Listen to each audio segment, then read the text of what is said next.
You gotta turn it off and on, and then hit the live view button until live view. And David, if you're listening, keep catching Hector. We're doing this all night, evidently. So get his ass over here. He can show up late. He'll be like a fast food late pretty boy with his $500 shirts and shit.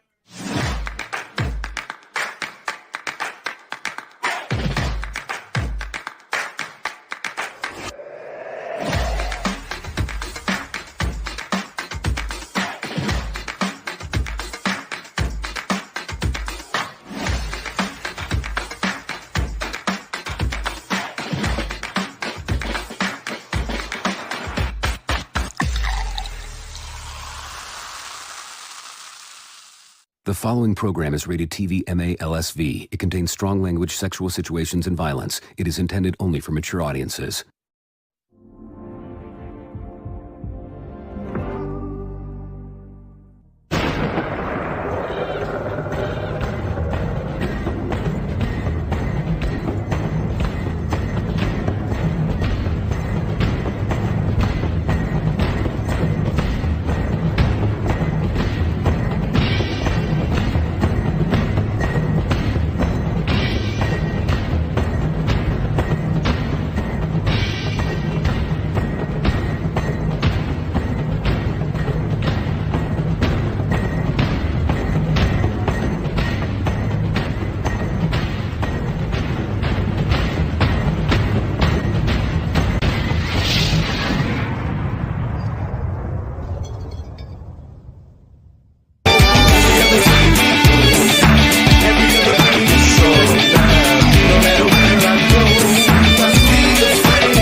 It's actually happening.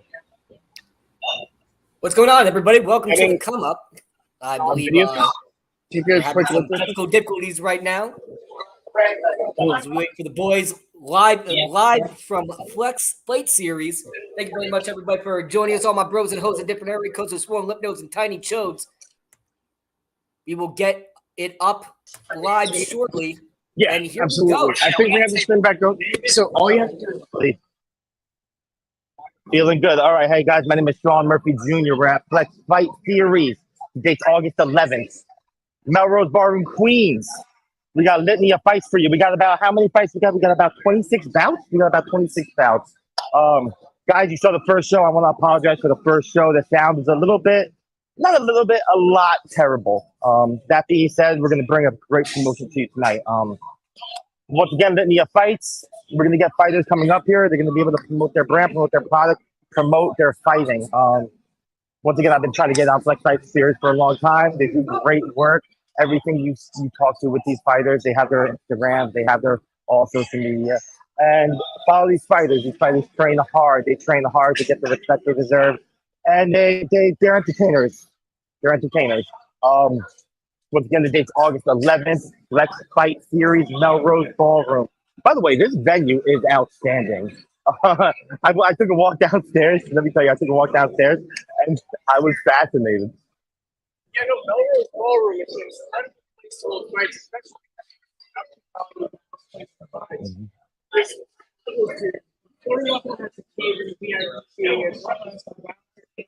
All the sponsors, Deep Territory, Super Strap, everyone else is going to And let's not forget about Nerd Focus. Bang, bang. Yeah. If we wanted to list all of them, we could spend the rest of the 4 hours of the show just listing. Let's not. So, yeah. 6:30 p.m. You heard that, folks.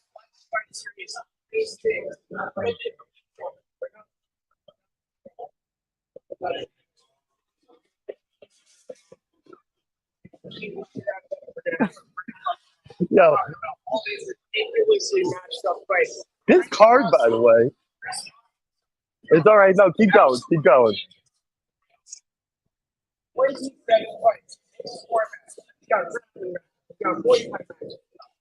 MMA, we got, what else we got? We got everything. God damn.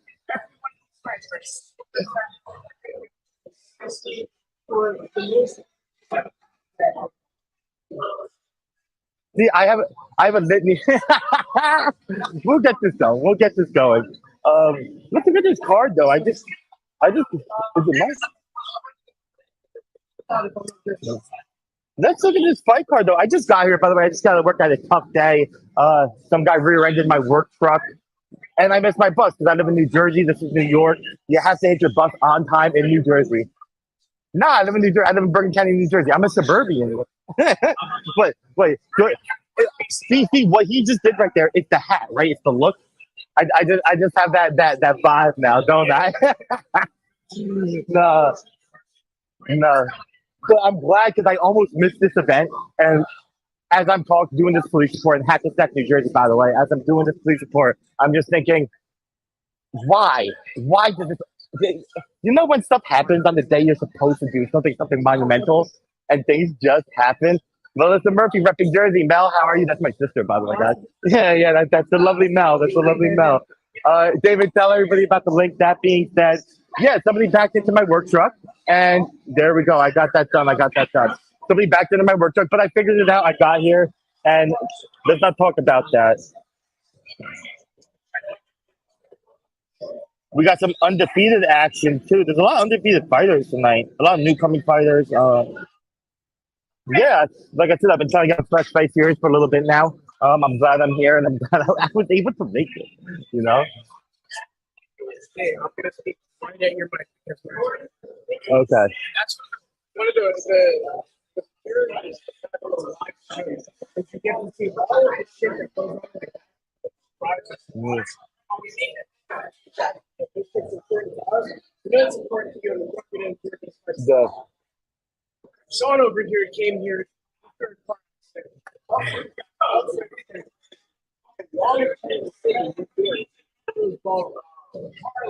Story is teaching until 4 o'clock. This guy's a martial arts instructor. This guy's an incredible fighter. He can whoop my ass, by the way. That's what he's saying. Our final host, Hector and Bantamshot, is able to join us because of last minute. They're in spirit. They're going to keep you in mind. So, and if let's make a dollar bet. Can Hector make it here tonight? You think Hector can make it here tonight? It'd be great if he could, because we're going all night. We're getting all these fighters up, and we're getting them the platform they deserve. But imagine we can get Hector here tonight. In the perfect world. Yeah. It was a lot to get this started. It was just the day he started. It's so climactic in all the worst way possible, though. But you know, we're here. Let's forget about that. Let's talk about these fights. All right. Let's look at the fight card. Let's see what we got. Once again, we got about 20. We got about around 20 bouts. About 20 bouts. Everything you want. Ooh, we got it now. We got it now. Look at that. Yes, appearance from David Potter, producer from Home with COVID. Currently up in New York, and David Potter.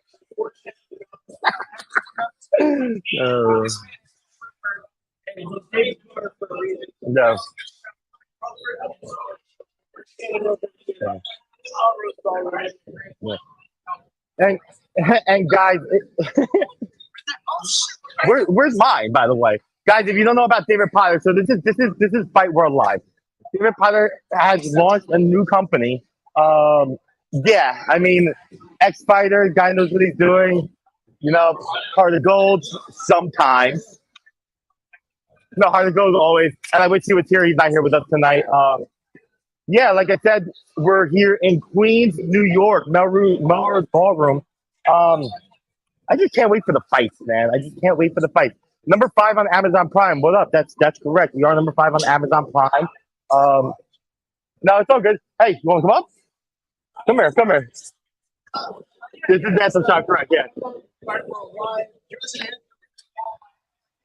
Yeah, we had you on yesterday. We're working on that. If you want to come on for another segment, just reintroduce yourself. Free fight.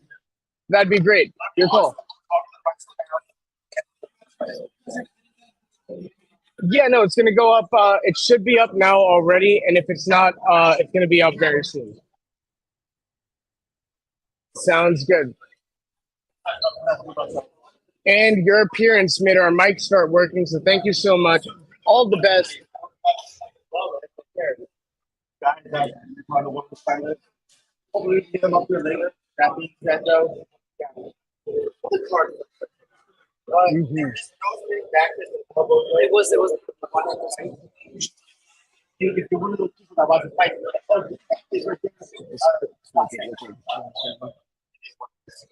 but that makes the fights that much more interesting. You know, I was being at Tiger Showman's. I was filming there the other day, and I was watching Elmwood Park, the headquarters. okay. And so one of their pro fighters, Rob Baricchio, is in the cage, and I'm watching him in a clinch, and he's like it's a very tightly contested clinch. He comes back out of the clinch on the exit with a perfectly placed spinning back elbow, where if his opponent did not move back half a foot, he would have been on the canvas. Those spinning back techniques, if you know how to use them, are incredibly useful and incredibly decisive in these high-level fights. So the fact... the only thing, though, is that we're not allowed with spinning back for tonight. And what we were saying, I might have to post it. You see all the little instances of trying to get something started. All these little things, and that's what live streams are for. You know, it's to work out the kinks that's happening right now. You know. Now we can hear. There we go. See, but that's what live streams are for in the beginning. You know, so you can work out these little intricacies, these little details. We got fighters to the left of us. We got fighters to the right of us. Shout out to Keep Territory once again. We'll be shouting y'all sponsors out all night because you know what? This isn't happening without you guys too. So once again, thank you. Success, nothing less. These guys in Territory, they came onto the scene very recently, but they have built an incredible name for sponsoring fighters and all these different promotions, showing that they're a fixture of the local area. I think it's only a matter of time. Yeah. But a bright future up there has all of our sponsors. Next fight series in 26. Chris Hawkins. Incredible shows on safety fighters. Here with the hardcore anchors and nothing else. Up here on the 3rd floor of the Melrose Hall, Bantamshot weekend. And I wish you guys could see, just looking. You see the eyes of all these fighters. Yeah, like you see all the emotions. Like you can just look at their eyes and you get some different emotions in them. You know, anxiousness, nervousness, aggressiveness, just ready for these fights to happen. And I'm just blessed that you see fighters getting taped up to the right of us right now too. And it's such a good atmosphere at Melrose Ballroom. I can't wait, man. I really can't wait. I've been trying to get here for a while. Well, listen.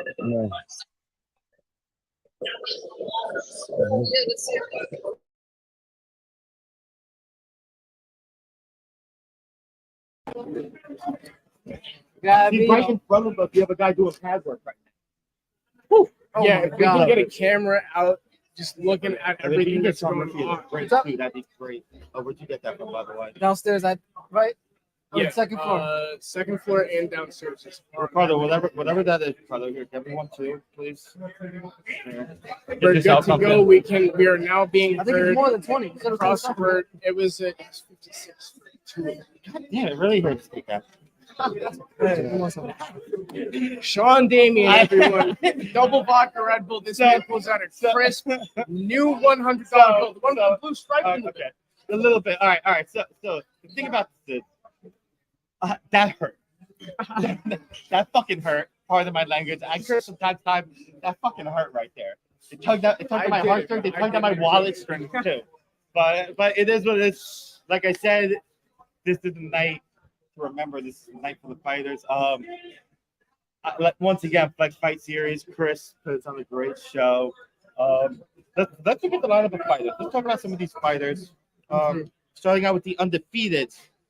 First fight, we got Melissa Bell, undefeated. Tiger Showman. Yeah, you know who she is, man. Melissa So you know who she is. Tell me. Really? Melissa's a very interesting person. She's an incredible striker, and her grappling is not to be understated at all. Okay. In one of her last fights against, I think, Brandy Miley, 10th Planet Ace. Yeah. She got caught in an unlucky situation, got armbar, but that's always part of the fight game, you know? There's always, like, you have the skill, you have the training, you put in the work, but there's always that aspect of chance, that 2% chance. Well, will be like considerable until the fight is over. And unfortunately, that's what happened.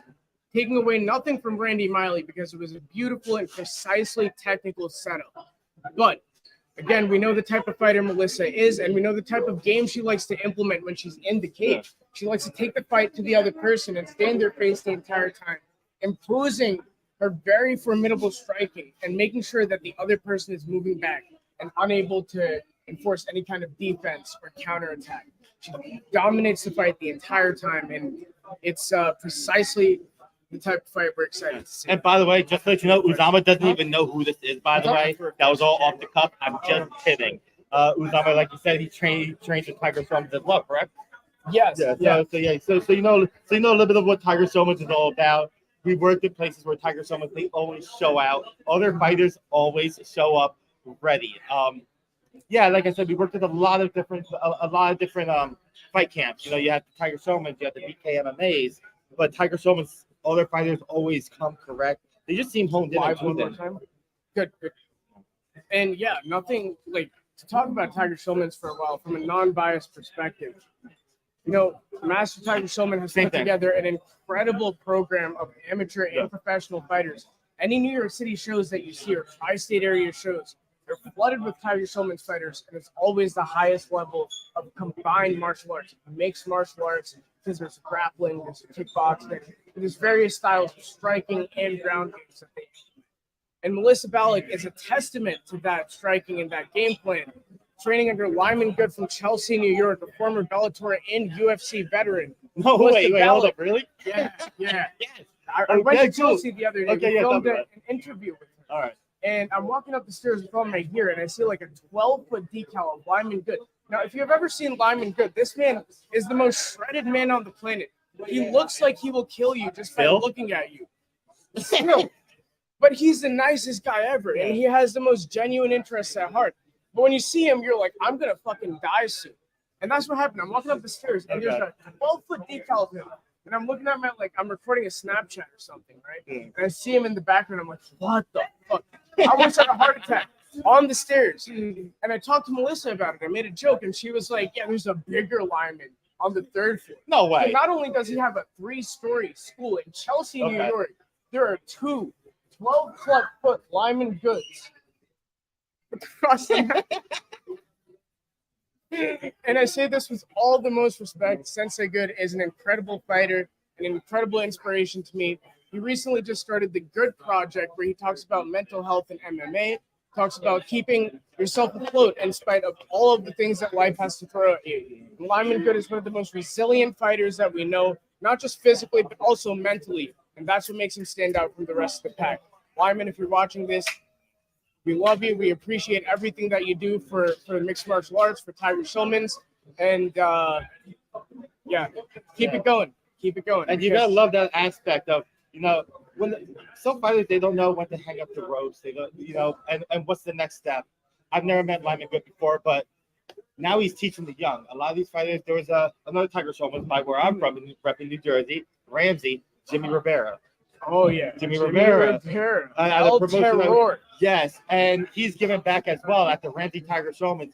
He's teaching these young kids, and that's what I said. Like, these kids, this is the fight game. It's not, you know, you're not. I think Ramsey might be Mike Trisano, actually. And it's ridiculous that I go there all the time. I train there. I've been there since I was 5. I still don't know the schools. Guys, I apologize profusely. I'll do as many push-ups as it takes.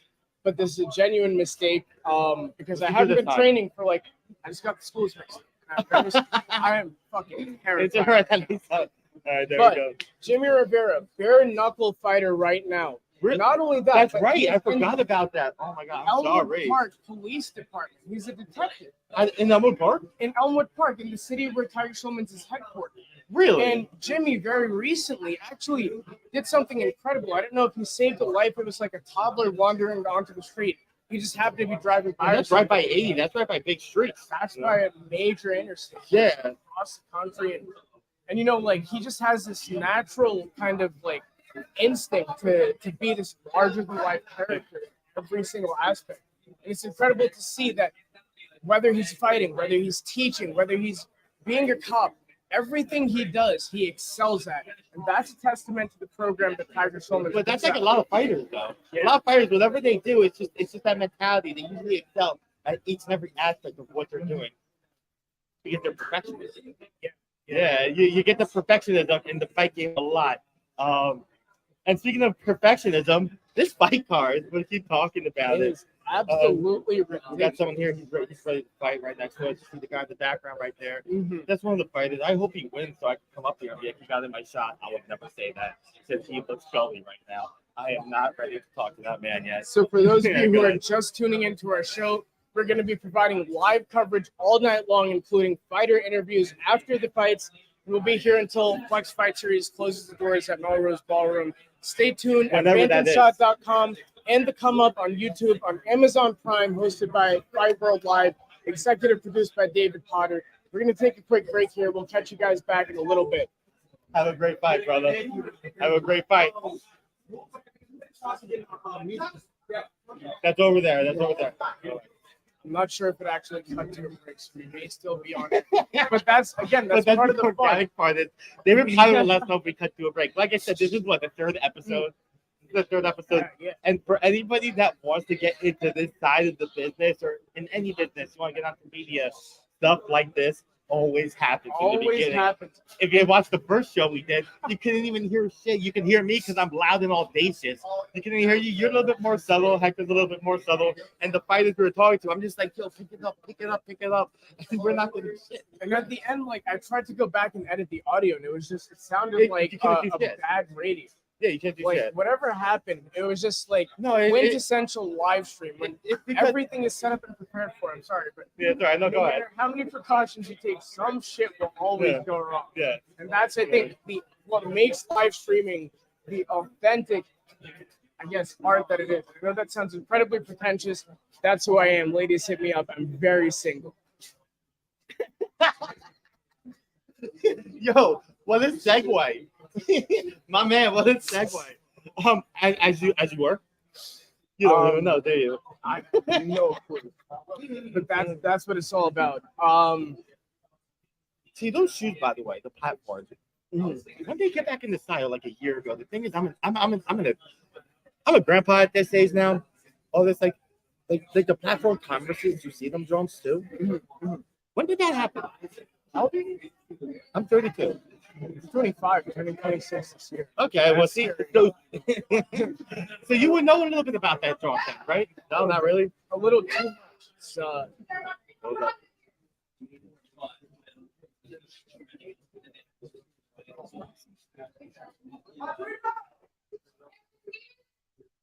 yeah.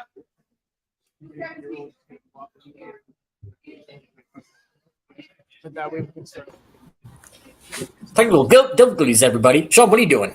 I was checking my mic on the ground. Fair enough. David, all right, so I guess we're not at a break. I'm going to squeeze on this side over here. This is God. Shaun, what are those? 74. David, I got out of work so late. I know. It's a testament to my character that I'm actually here right now. It's okay, you beautiful bearded bastard. You're okay. Just a shit show. Yeah, but see, this is the great part about this. When the shit show happens, you make it work. That you know you have something real. And just seeing all these fighters, by the way. Put the 74 up to 100. Sorry, I was taking a poop. What was going on? What happened? Just the one. Oh. So are we on a break or no? I don't think we're on a break. Nice. Guys, was that my cue to go on break? I'm sorry, I was taking a poop. I thought you guys were still rolling with it. No, see, you see the raw organicness of live streaming. I love it. I wish we could circular the camera so you can see like what the room looked like. Because you know what you might in just a second. Yeah. Set the camera. Yeah, you might want to see, and all these fans can see the fighters going to take up, see the blind, and see that. And like I said, you get kind of technical with the goddamn mic right now. Yeah. They seem jolly and stuff, like the end of the day in their eyes, they're not sick. And the eyes are what tell you what's really going on. All of these fighters, laser focused, ready to go. They have a goal in mind, and they'll be damned if they let anything come in the way of them achieving that goal. I'm coming just thinking about it. Do you guys want to go on a break? Do you guys want a commercial break? Can we go on a What's commercial break? say, boss man? Should we go on a commercial break? We're gonna open up an Instagram chat, so I can turn this volume down. I'll have this on the whole time, but that way there's no like audio feedback. But that way we can also stay in touch. Is that okay? I mean, we're still live, by the way. That's fine. So, did you guys think we could sign what up? am I allowed to do on a live stream, by the way? I am not sure what I'm allowed to say and what I'm allowed to do yet. Like I said, it's 2023. You have to worry about this stuff now. But that's great. It is recreationally legal for all over 21. So that means that we have a very, very wide gamut of things that we can say that are not legally implicated. But on that note, we're going to step aside from those ramifications and direct our attention over here. We got our first fight of the night. Flex Fight Series 26, put the beats on them, is now live on Throwdown Sports Network. Our first fight is John Sacco from 10th Planet against Joshua Richards, also from 10th Planet, and it's a 6-minute submission-only grappling match sponsored by Stronger Snacks and Pure Raw Honey. If you're eating impure honey, what happened? Pure honey. If you're eating unraw honey, you're a schmuck. Make sure you buy from Pure Raw Honey. They got the best honey in the game. Their bees are the most honey making. Check them out. The bees are the most honey making. I'm gonna start using that. I think Shaun has the best honey in the game. You know what I'm saying? And I used to live in South Carolina, and that's like it's all about produce and honey. Down there too. That being said, this referee, I got to meet them once or twice for 18 times. Great. Let's watch the fight. Let's walk out. They put on a great show. They put on a great show. I'm very excited for tonight. And I wish we could have had cameras going like when they were setting up. I got here around 3:00. It's almost 6:00 now. And I got here 57 minutes ago. But we make it work. That one. I think we're using it. I'm not using this one. Is it double blue? Okay, we'll keep this, and then that way, like nothing. That's not gonna plug into shit. That's not gonna plug into thing. But guys, I can run into more like audio issues. I'm not sure which mic is streaming right now, but it's one of them. And like the less we touch it, I think we're more likely to get. But just out of an abundance of precaution, Fight World Live's the come up features amateur fighters in the New York tri-state area. Yes, all amateur fighters. Also has enough reach through Fight World Live and its platform on Amazon Prime to cover professional fighters in the likes of leagues like the UFC, Bellator 1, and PFL. And Fight World Live put together this incredible platform for us to go around at different promotions in the New York area and combine with their my own personal platform, Bantamshot Media's The Face Off Show, where we're going to be providing live text updates, photos, and a live stream embedded onto our website of this show. We're going to be talking analysis. We're going to be talking fighters. Hopefully get a bunch of them on the show. Mainly Melissa Ballack. Melissa, if you don't show up, I'm going to be very hurt. I'm going to cry myself to sleep. All right? I can't call her Melinda on live television, but I think we're on break. We're on break now. Okay, good. Are we on break, David? Now we're not. No, you're not on break. You've been live the entire time, you fuck. Are we about to see this shit? You've been... Yeah, it's all right. See, the boss guys can start yelling at us. It's an open source show. I think we can just gonna have fun with it. Exactly. You know, this is one of the things that makes watch your head. Watch your head. Series incredibly unique is that they're putting on these grappling matches in the middle of a card that also features MMA matches and kickboxing only matches, and Muay Thai and K1. They're doing something that most promotions are not doing. They're trying out new things, and this is working. Because if you look at the UFC, they're sponsoring shows like ADCC now on Fight Pass, Flow Grappling. All these big grappling shows, Men of War as well, are coming up, and people want to see competition, combat jiu-jitsu. And this is some of the highest levels. I'll say this.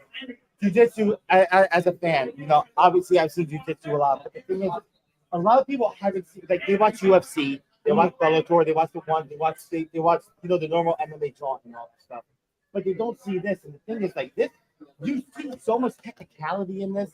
Like, the guy's on his back, and he's like, all right, I'm comfortable on my back.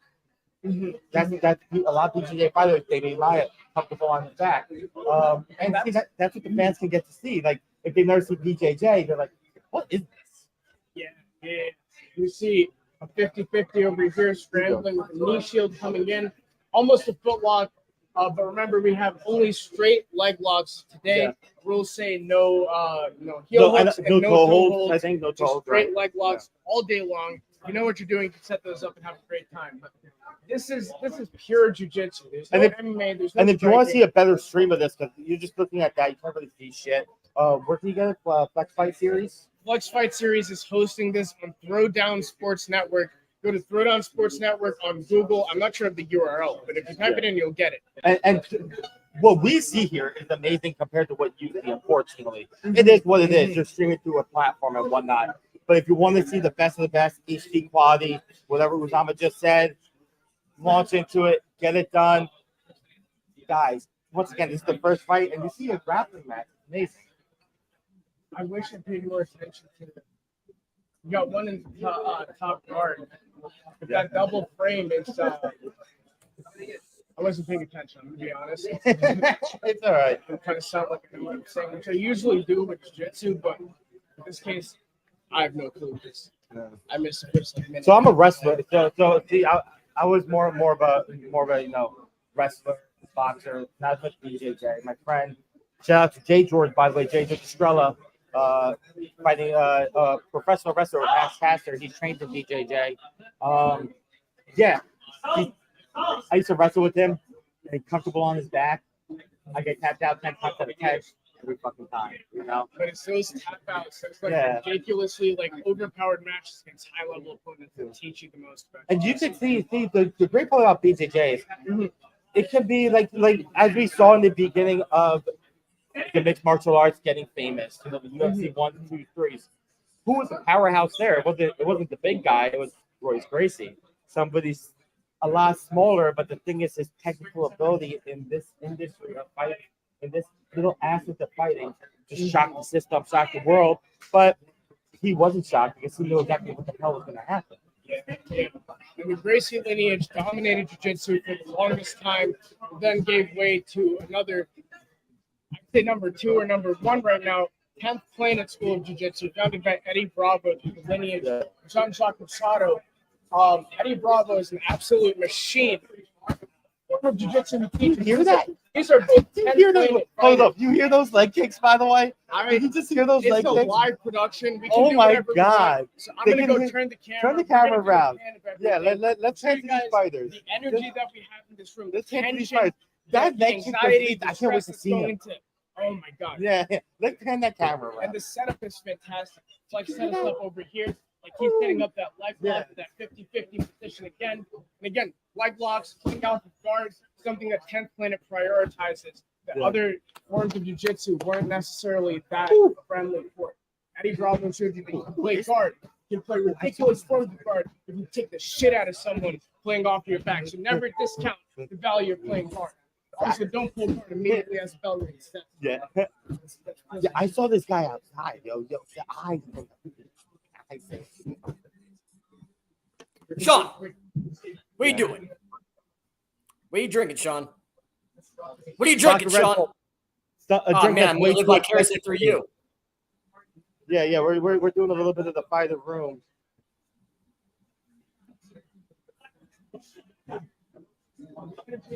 See, this is what we want to.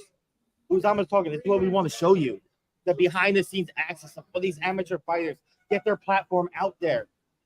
The tri-state area in the MMA industry needs to blow up. That's what we're here for.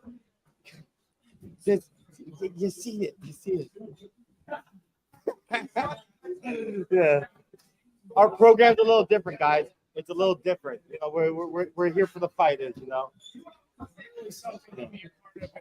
No matter how much you try to describe it, I don't think we can do justice. No, we won't. We're just seeing. You have to be here. 10-second pan. You have to be here. And once again, if anybody is around the Queens area, we just started the first fight. Come down to Melrose Ballroom, Queens, New York. Trust me. Ask for who at the door? Ask for Chris Machi. Actually, Chris Machi at the door. Say you heard it from Fight World Live. You heard it from Bantamshot Media.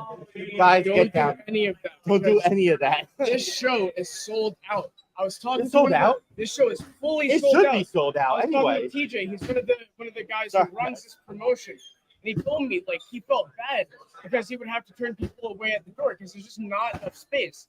And I told him like you got standing room at least, like people can stand in general admin. He was like, we have no standing room. Like if they fill this place with even one more person, it is legally But a biohazard. it makes so much sense, though. It makes so much sense. And as you get to this decision, guys, Technical jiu-jitsu. We got our winner coming out of one of the corners. But again, you guys got a chance to see. and we're gonna get the winner up here, correct? Yes. Yeah. I wonder where Felicia is. Here. Felicia is another one of the managers. Here. You want to go get Felicia, or you want me to go get Felicia? I want all the winners to come up here so you can talk to them specifically. If anybody has questions for them, he would love to answer your questions. All the winners, male, female, all of them, doesn't matter. Okay, There are 52 of them. If there are 52, all 52 genders are represented here. We're gonna yes, get all 52. and they're all sponsored by Nerd Focus Energy Drink. I'm just gonna go find Felicia. Go find Felicia. Guys, that was just the first fight. Let's see what the next fight we have coming up. Once again, I'm Shaun Murphy Jr. Unfortunately, Hector Velasquez couldn't make it. Hopefully, he can make it by the end of the night. That'd be great. You were there with Uzama, Bantamshot Media, and once again, you saw the backdoor aspect of the fight game. You saw the locker room. There's a couple of locker rooms here, but you saw the locker room. I'm a little bit lacking now. Whatever. If you can hear my voice, that's all that matters. Here we go. Got the next fight coming up. That's my guy right there. Wipe him down, making sure his fingernails are good.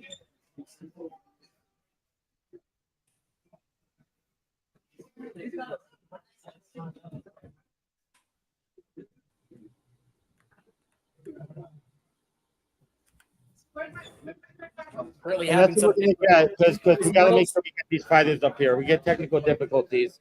If you can still hear me, that's fine. We can hear you, Shaun. We just see your face and you're frozen. Yeah, we still hear you. David Potter. By the way, David Potter, let's talk about your career. You're a champion, are you not?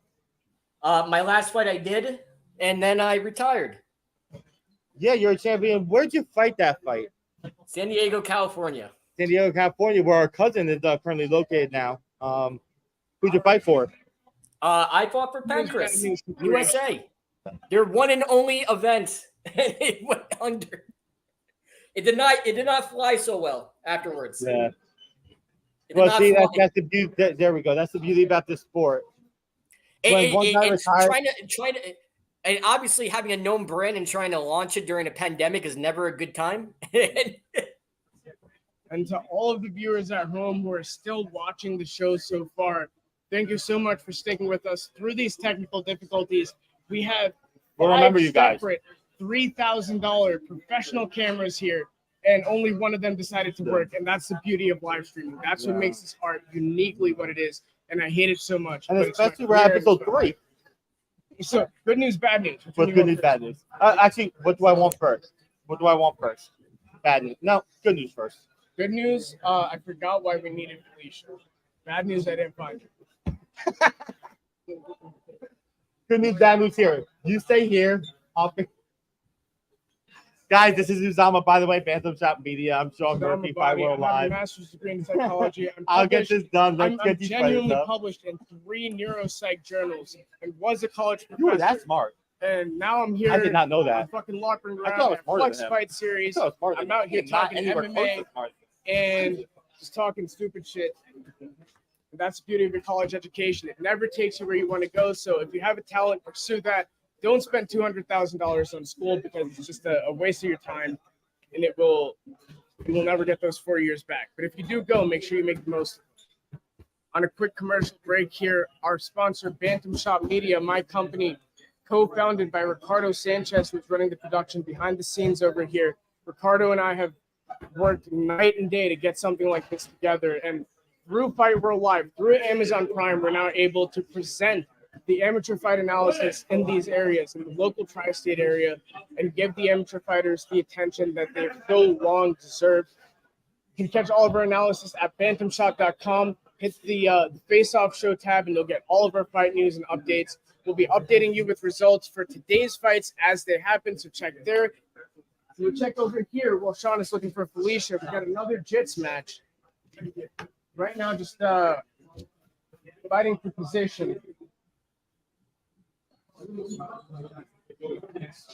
A lot of times people underestimate the importance of hand fighting. This is what will ultimately decide the fight, because the position that you end up in from the subsequent scrambles is what's going to decide how your cardio, how your pace, and how your mentality hold up throughout the duration of the fight.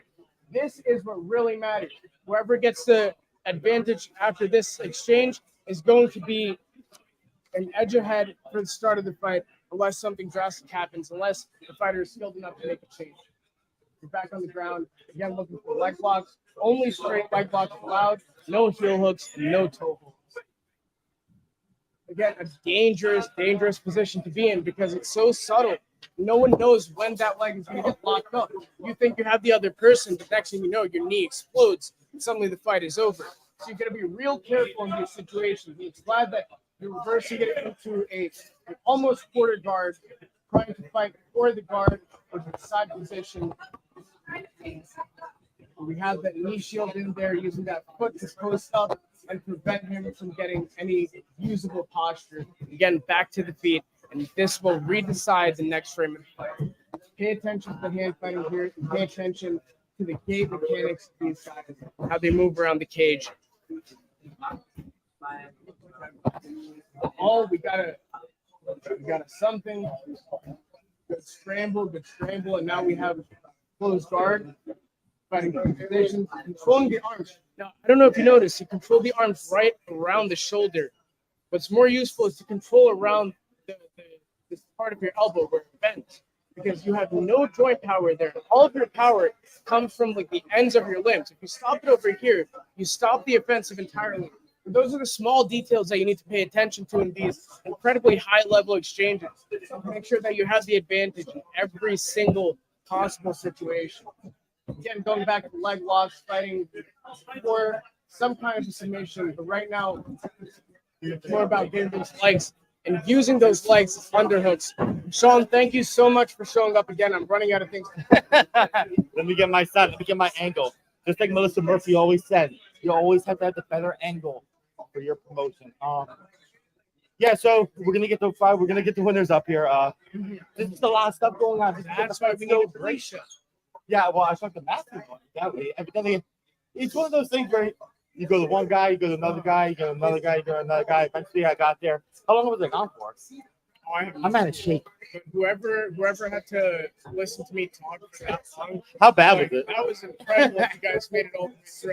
Even the people in this room are like, "What the fuck is this guy saying right now?" But that's what it's all about. If you don't know what I'm saying, you shouldn't be. Oh, look at that! Watch this. This shit. Watch what's about to happen. Watch what's about to happen. Yeah. Going forward. Jump to the side, right? Not yet. He's trying to set up a head and arm choke or an arm triangle. But didn't he come out to the left or the no? arm is bent. Yeah, the arm bent. That's fine. He's not able to. Oh, the arm slips. Yeah. Right now, he may be fighting for. Yeah. Let's get the band there shot. You don't want to see the back of my head, right? I have no idea. What's the odds one of us that's off this fucking flat? All right. Yeah, and keep going back to Joe. I remember Joe Rogan recently was just saying, you know how they in the professional MMA industry, when there's not enough action working on the ground, they stand them up. You just calling bullshit on that. But that's what makes this incredibly different, is because this isn't MMA. This is just jiu-jitsu. And you can't. There's no stand up. Well, the stand-up decides the game. When you start on your feet and you start hand fighting, going for takedowns, as I was explaining earlier, it's really like the technical details that you pay attention to in the hand fighting. Fighting for the underhook, so specific leg positions, circling around, getting the guy between your legs, and then going for the takedowns. If you mess up in hand fighting, if you mess up in the original start of the fight, then it's very likely that your entire fight is going to be a remedial effort and not an offensive like. And hand fighting. Shout out to Pete Galazuchis, by the way. Bergenfield High School, 1986. He's a Greek alternate. He was my wrestling coach growing up. The dude was an animal. We got fights going on over here. We showed you guys a little bit of the environment in this room right now. Yeah. But we have an entire second section of the room that's behind curtains where fighters are just getting ready for their immediate next fights. There's a ton of fighters over here. We got Ronin Supply Co. over here, Enzo Gracie, New York, a couple of 10th Planet guys, MK Muay Thai, Ronin Supply Co. Come on to the show, bro. Yeah, MK Muay Thai out of Fairlawn, New Jersey, right by where I'm from. All right, we got our first guest of the night. Yes. Ronin Supply Co. Yeah, boy. Now closer, by the way. Here. Hello. There we go. Hey, I'm Shaun, by the way. Nice to meet you, buddy. There we go. What's your name? John Honigsberg. John Honigsberg. Fight 11 today. Fight number 11. Fight number 11, that's it. Back. Yep. Is it your first time at Flex Fight? It's my first time. Third time. Third time. How'd you fare the other 2 times? I did okay. Two and one so far. 2 and 1 so far. There we go. There we go. All right. So tell us about your camp leading up. Oh, I don't really have a camp. Okay. Nice. Okay. I train as hard as I can, as often as I can. There we go. There we go. What do you do for a living? I had a job. I was working for a family business. I quit my job so that I could work at the gym so I could train some more. So this is what I want to do. Taking the chance. Yeah. Taking the chance. Hey, great things happen when you take chances, right? Thank you. Awesome. So how many fights have you had so far? So you had 3 here. 3 here. I'm 2 and 1. 2 and 1 here. This is the next one. I also fought some K1 kickboxing. Okay. In Tennessee for Waco. In Tennessee. Yeah. Okay. Yep. For that one. How'd that materialize? Because that's a little bit far, I made the decision to train this time, and my coach had compete as often as possible. Yeah. How'd you find the Tennessee place though? Because I lived in South Carolina for a little bit. I know that I-95 trip a little deep just for a fight, and like these fights, by the way, these fights, these are $5,000 fights. These are guys. It's like the WWE back in the day too. It's not pennies, but they're doing their extreme, what they love. And exactly, I'll let you continue how that Tennessee fight materialized. My coach is very well connected, as I'm sure a lot of coaches are. Yeah. So I feel the less thinking I do, the easier my life is. I just say, point and shoot. So as far as he's like, you're gonna go to Tennessee? Are you willing to drive to Tennessee? Absolutely. All right, let's go. There you go. I love it. Whatever you need to do. And the Chuck Taylors too, by the way, not the Thank platform you. Chuck Taylors. I don't understand this platform Chuck Taylor. A Cold Wall dropped a Converse collaboration a few years ago. It's the most beautiful shoe I've ever seen. Only $120. If you can still snag a pair, absolutely fucking do that. And back to the fight really quickly. I wanted to ask you, your opponent is from Dante Rivera, BJJ, an excellent jiu-jitsu school, predominantly going to come in looking for a ground match. How do you hope so. How do you kind of respond to that and make sure the fight goes your way? My last fight with Dante Rivera's gym, they're awesome. I really, really like them. I like going with a team that I don't have to worry if they're going to show up. I don't have to worry they're going to make weight. Respectful, follow the rules as we agree upon them. So the last one was a Dante Rivera guy. I'm hoping to go 2-0. That would be fantastic.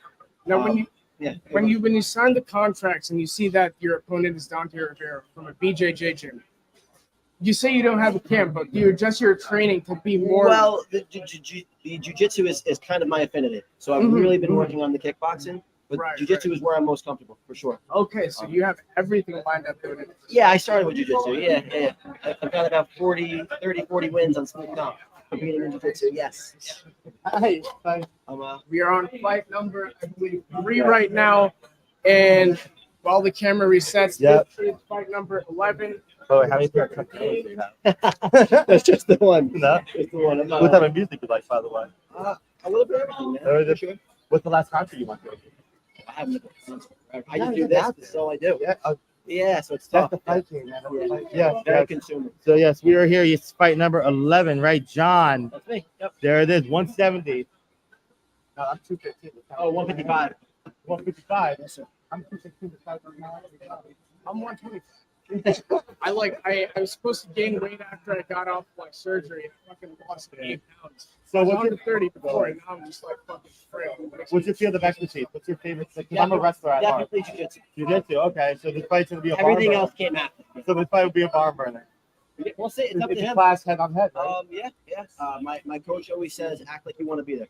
So get in front of him, show him that I want to be there, and if he wants to stand, that's awesome. And where are you guys located? We're in Mayapack, New York. That's Mayapack, New York. That's where Roland Supply Company is. That's your sponsor. Yep, that's us. Roland Supply Company. Check out Roland Supply Company. Also check out John. Do you have any Instagram handles you want to shout I'm out? not too worried about Instagram. I did want to shout out our gym. We use the software called Ninja Pipeline. If anybody's looking for What's it called? It's called Ninja Pipeline. Ninja Pipeline. It's a great software service. It's a CRM. It's a lead management service. If you're a gym owner and you're not sure how to wrangle in people, if you want to take making ads into your own hands, I know there's a software where you can make your own ads.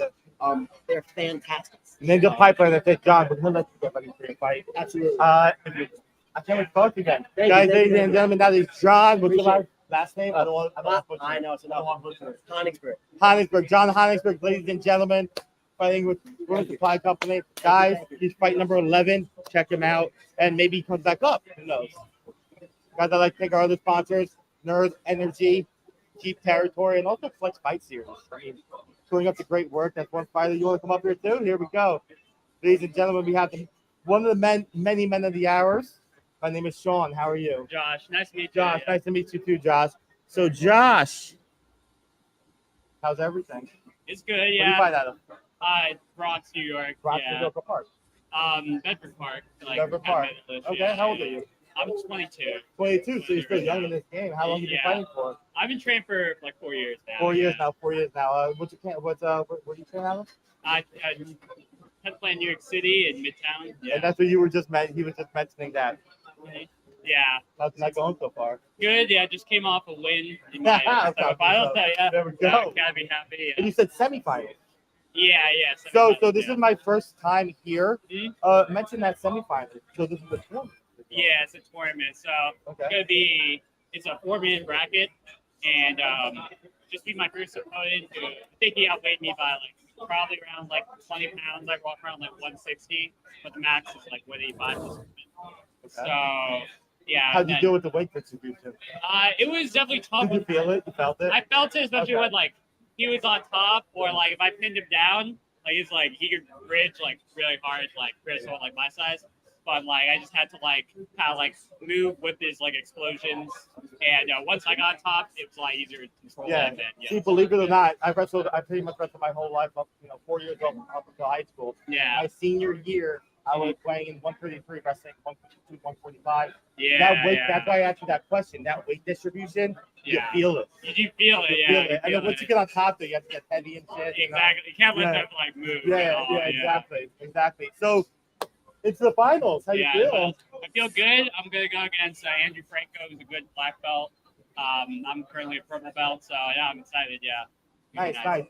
So go to the black belt, purple belt. Yeah. Talk about that. That's a big step. Yeah, I've gone against some black belts in competition before, so I'm kind of like more used to it. However, like he's really good. He's one of like the best people like in the local scene.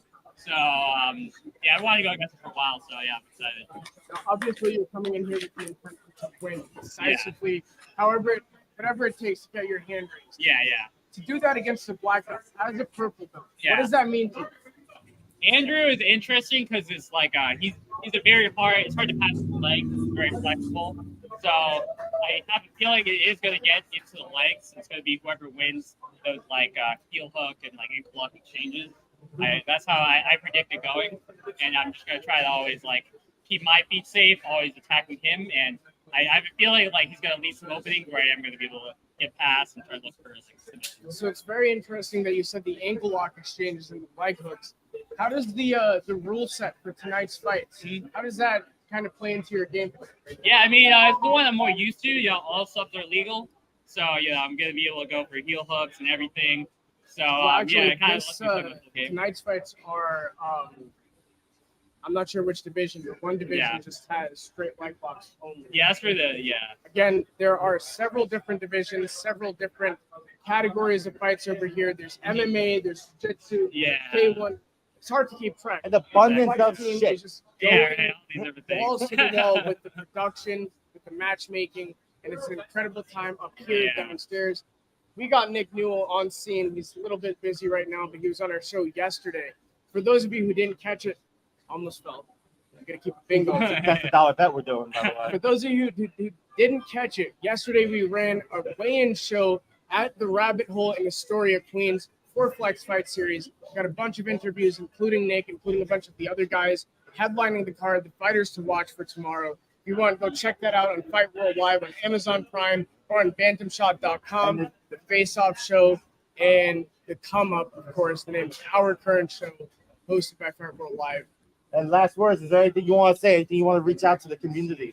Last words. I have a YouTube channel. Subscribe to Josh Rich BJJ. What is it? Jiu-Jitsu. Josh Rich BJJ. Josh Rich BJJ. How do you spell Rich?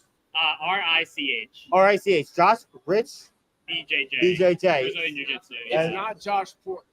Josh, no, not poor. No, Nah. we're getting that money That's today. how you know Getting the he's money involved. today. Yeah, there we go. Josh Rich, it's nice to meet you. Nice to meet you too. Yeah, thank you. Hey, enjoy Thank the you, win. man. Enjoy the win. Guys, Josh Rich, everybody. No, they're one of not And we're just gonna the get most more of these people exciting coming up fighters, but the personalities of everyone on the Flex roster. Like, they have so much to offer outside of just being fighters. And every fighter we've talked to so far has presented an incredible range of just being a person, having so many well-rounded interests, and being just people above And fighters. see, this is why we're here, by the way, because Mhm. there was a something missing in the amateur MMA industry around this tri-state area that we are plugging into. We're giving these fighters a platform to show off their talent, to show off their skills, and also to get into the marketing aspect, because some of these fighters aren't making a lot of money. They're making money on the slides, you know. It's like back in the UFC days, the sponsorships is what made a lot of money. You know what I mean? That so we're giving these guys a platform, and also you get to see these fighters and see their lifestyles too. It's a win-win for everybody. Yeah. And it's like I always say, if you're not planning on going pro, then you get the experience that you would have never had. Yeah. If you are planning on going pro, this is practice. Welcome to the big league. We're gonna fucking get you there. Continue to follow our coverage on Bantamshot Media, Fight World Live, Amazon Prime, and on YouTube. We got Joseph Ortiz against You can butcher that name. You can butcher that. Joseph Sam. Ortiz against Sam from the red corner. Yeah. Because there's no chance in hell I'm trying We'll that let name. Sam. Out of I'm not gonna respect to butcher the names. fighter, If Sam I will wins, we'll not let try him that say name. his last name first before he hits me in the face. Let's see. You're gonna do better This is phonetically. fight number 4. Another 10th Planet guy Another going one, man. up How are you against terrible with phonetics? Warriors Nation, sponsored by Sue Katso. This fight is guaranteed to be another banger. 4 in a row for Flex so far. I think we're getting out of the grappling divisions. We're getting into some more striking. This is actually still a jiu-jitsu tournament. This is a semifinal. We gotta get better at this. And that's again, it's a This is what testament it's to Flex about. Fight Series. Like, What they it's have about. such an intricately complex card that suits everyone, that has something for all interests in martial arts. And it's like, it gets you involved. It makes you want to know more and learn about how it works, just so you can feel like you're a part of it. And that's something that they excel at. The team over here has put together an incredible production. And Again, that's I what we keep want to saying- provide to them too. We want our consumers to feel like it's part of it. You know what I mean? Yeah. See the behind the scenes type shit. Yeah. And by your guys' support, if you continue to watch the Fight World Live and the Come Up Show, we'll be able to get you more angles. We'll be able to get you a lot more behind the scenes content, with just significantly better mics. It's like We won't shows. have You know, audio the pilot episode is always the worst. Not the worst one. Maybe story wise, it's the greatest one. But you know, the production value increases as time and time continues. Mhm, And like I said, subscribe, Amazon Prime, Bantamshot Media. We promise you, Face Off Show. we'll just get better. Face Off Show. We'll keep getting better and better and better. I promise you that. It followed 0 people, and I just followed it from my person 2 days ago. I forgot to follow it, but What? Follow what? the Face Off Show. So my cousin from You gotta be Pakistan, kidding me. dude, my cousin from Pakistan was one of the first people to follow it. It's so fucking unfortunate. I love him. He's blood. He's my family and whatnot. Is that the movement? Is that the Desi movement right there though? My best friend was Pakistani growing up. Aaron Peter, if you're watching, listen, I remember you, brother.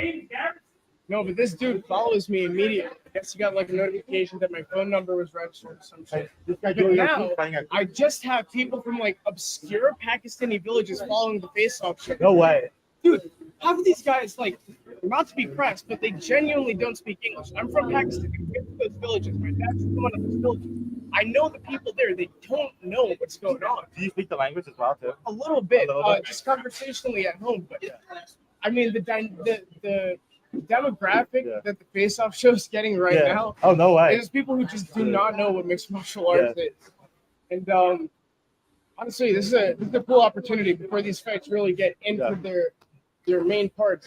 Pakistan has a very cool up-and-coming mixed martial arts program hosted by a one FC fighter. I forget his name.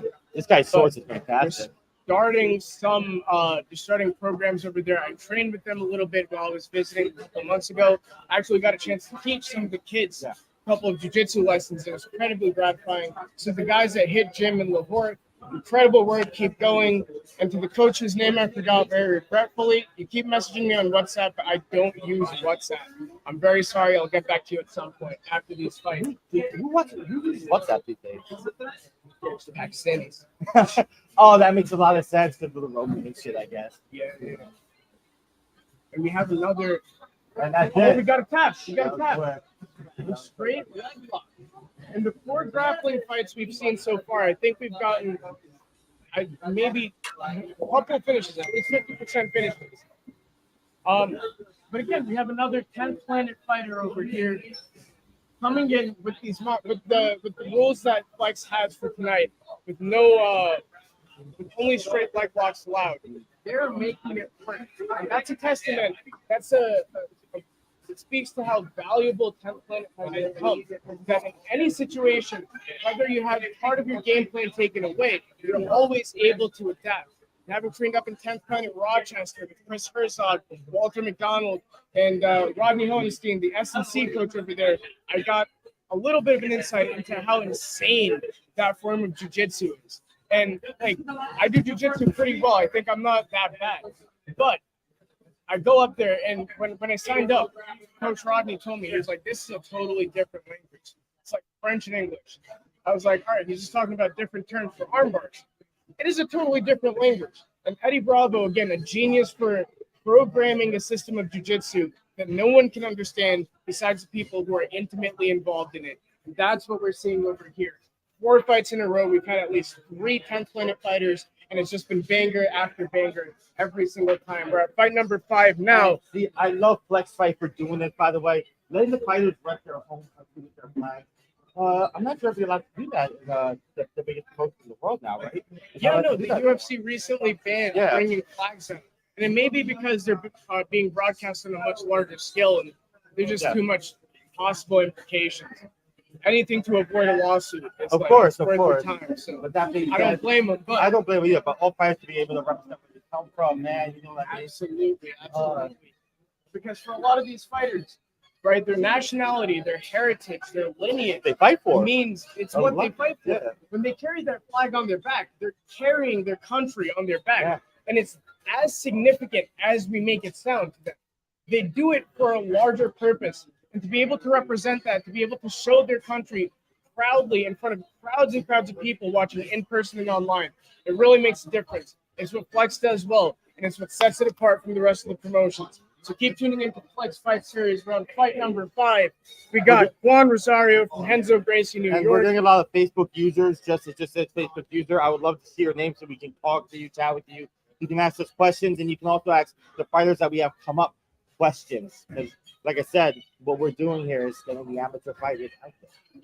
Yeah. Just giving them a chance to, again, represent what's important. Represent the area and promote themselves, you know what I mean? You know, these guys, I saw them at weigh-ins yesterday. You're that smart? Me? Yeah. 4-year degree and all that stuff? Equally like the Are you too smart for your own good? You're too smart for your own good. That's what's going on here. I'm not.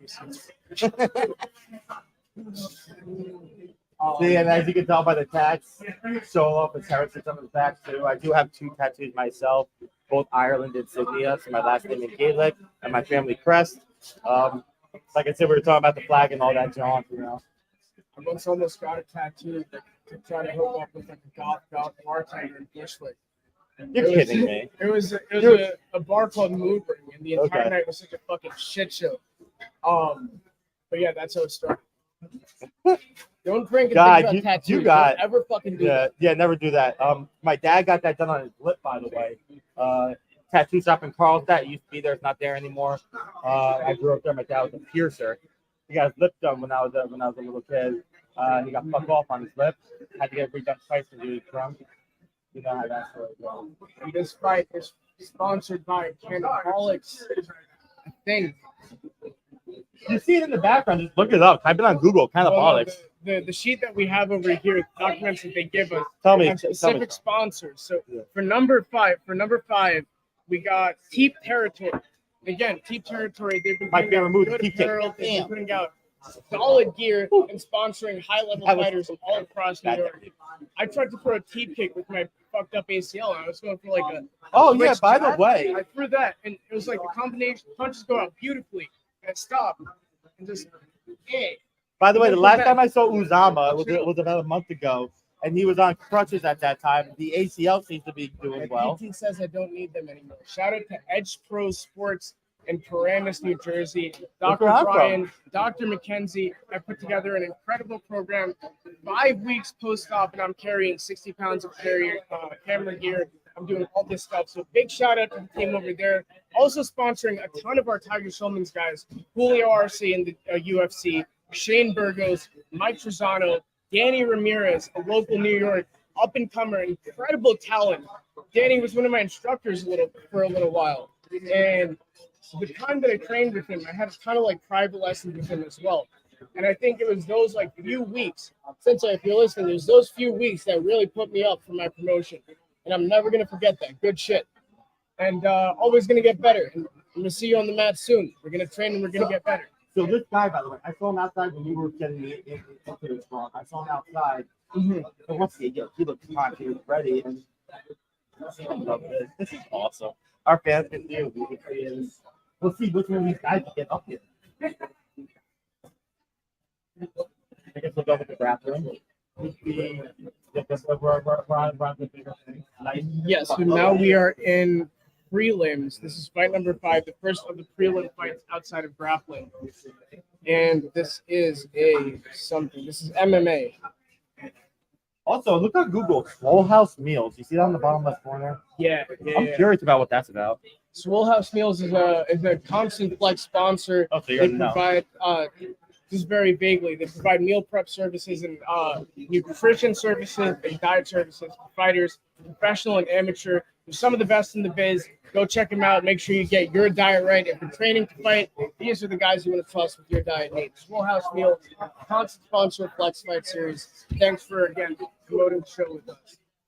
We're over here in a very awkward position where either of them can make a small miscalculation and it'll cost them strength. And when you're in a fight like this, you want to conserve your energy. You can't afford to lose a scramble, especially in the first round, because that's when you need to kind of feel out and start pacing yourself. That guy just got the right to get that push at the end. But if you miss that, don't go for it because you're just putting yourself in a vulnerable position. Yeah. Right now we see a nice back and forth. These hands are heavy. They're loading up on their punches a little bit. Both of these guys are looking for damage. They're looking for a finish. And how could you not in an environment like this, with the crowd going crazy around you, with the energy that we have in the prep room up here? This is exactly what we're talking about. Pure raw honey. Do you think that's fully a lot. Yo, Costco sells out like 5 gallons of honey. It's fucking ridiculous. Yo, honey's so expensive. It's crazy. Have you ever watched B-Movie? My friend Jay George, by the way, decided the B-Movie as a joke, so I'm glad you mentioned that. Shout out to Jay George once again. Yeah, the Jerry Seinfeld B-Movie. I haven't seen it in a while, though. This is going to push the limits of what we can and can't say up there. Okay. But for a short while there, the B-Movie was on Pornhub. It's ridiculous, but it was. And I remember who did that? We don't know, but he's a saint for doing that. So one day, my friend and I, we have a lot of time in between our classes. We're gonna go get some food, we're gonna smoke some weed, and find something to do. Reset the camera. As you can do that right now.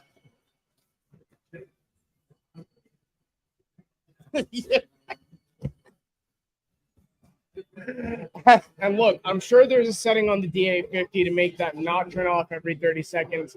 But Nikon, man, I love you guys. You guys are really not doing a great job with the compatibility part of things. Your glass is fantastic. Your bodies are incredible. But just the software, like, what the fuck, you guys? Get it the fuck together. I'm looking to buy a Z9, a D6. Be Sponsor better. me, and I'll stop talking about your software. Love you Be guys. better. We got something going on over here. Yeah. See? Another Awesome. exciting finish. See, that's the guy I was telling you about. Yo, I saw the eyes outside. He walked out. He said hi to his friends and family and whatnot. And like I said, you see the killer instinct. You just notice it. And the respect at the end. Again, as martial artists, you know this is what's going to happen in the game. One person is going to lose, but you can't take that challenge. I played the B movie for this because I fucking missed that. As we were ranting about the B movie out of all freaking days. So the moral of the story is Barry B. Benson deserved every fucking thing he got. He started the colony collapse, fucking asshole. Guys, and what fight was that? What Oh, fight? this is an MMA podcast. What fight was that? Let's see here. This is number 5. This was the first fight on the So prelim. that's Juan Rosario versus Sandor. Yeah, there we Looks go. like Juan Rosario emerges victorious in this He fight. was 0-1, so that might be his first win. Refereed by the legendary Keith Peterson. Fortunately, Dominic Cruz is not on site or anywhere near us, so we can give our flowers to Keith. Keep doing what you're doing. We love you here at Flex. Keep coming back to New York. You got a whole year here. And guys, we'll get Ron Rosario up here about that knockout. I mean, like you saw it, if you're tuned into the Flex Fight Series or you're watching in the background, we missed it. I hope they play a replay. If they don't, we're gonna talk to Juan Rosario and he's gonna run up that play-by-play. But evidently something special happened. Were we able to find Felicia? Yes, I found Yankee Cat over there. Okay. I'm gonna hit up Ricardo and see if Yeah, we can yeah, get Felicia to like. If Ricardo can get these motherfuckers up here. Looney. Can you just like, Yeah, go if we can, we'll cut to a break for Yeah, a cut to a little break. bit. Fuck him too. Fuck him. He's the one that's handing fighters up here. So Yeah. make sure he's handing these fighters up here. Because I want them up. Yankee Cat. Yeah, white shirt.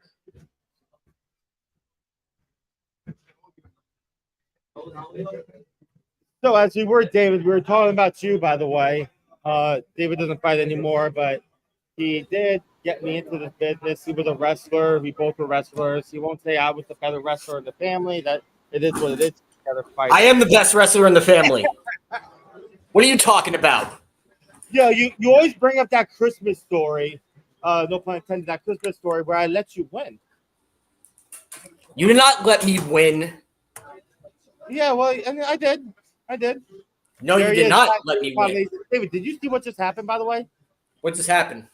No, with the Juan Rosario knockout, because we were ranting about B movie.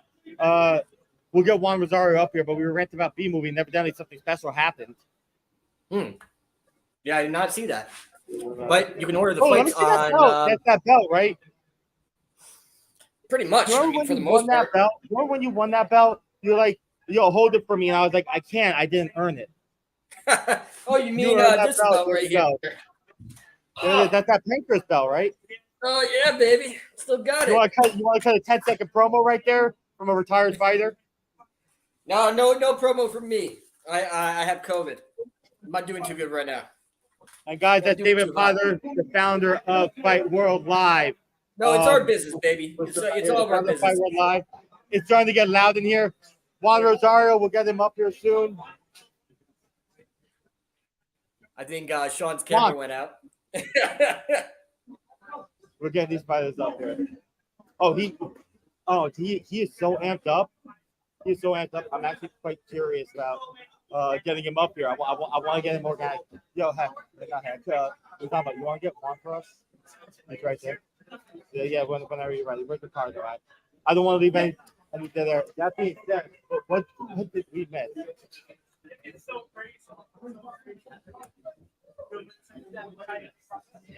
Shaun, how many Red Bull vodka Red Bulls you up to?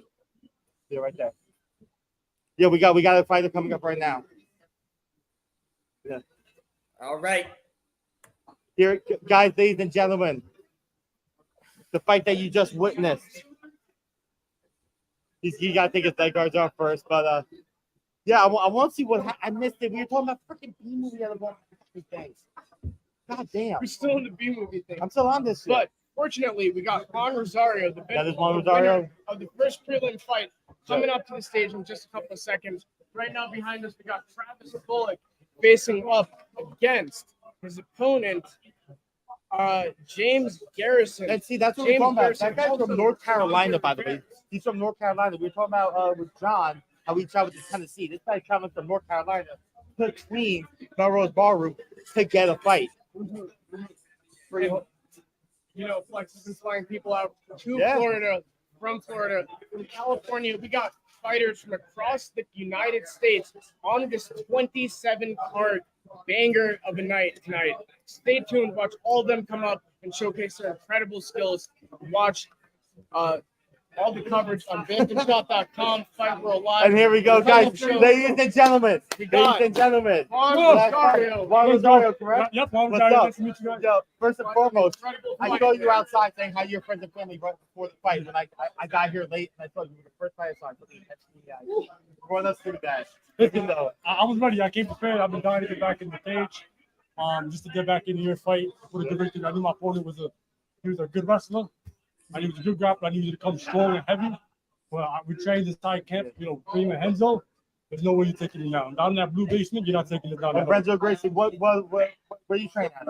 Henzo Grace Academy in Manhattan. Manhattan. Okay. Manhattan. There we In go. that blue basement with I train with monsters. So you from Manhattan or? No, I'm from Brooklyn. I drive out Oh, to so Manhattan. you drive every out there, morning. yo, my man. 6 days a week. 6 days a morning, week. fucking- See, that's what the fight game is about. These guys are training, traveling, subwaying it. Yep, there was All no way. day. Listen, my family, I knew my family and friends were coming out here. My teammates bust ass every single day picking me up. There was no way I was going to come out here and not put on a show. So we would come to So town. my last question before I cut off to Zama. Unfortunately, we were ranting. I apologize. We missed it. What happened at the end? And run me through the last 15, 20 seconds. All right, so I mean, me and him got into an exchange. I noticed he kept dropping his leg.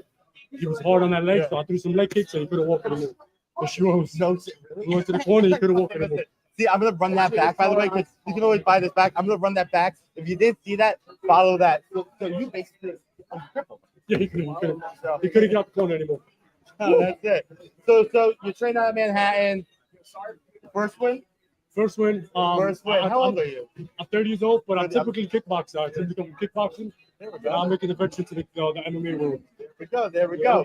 And do you have any social media platforms you want to produce or you want to say hi to anybody?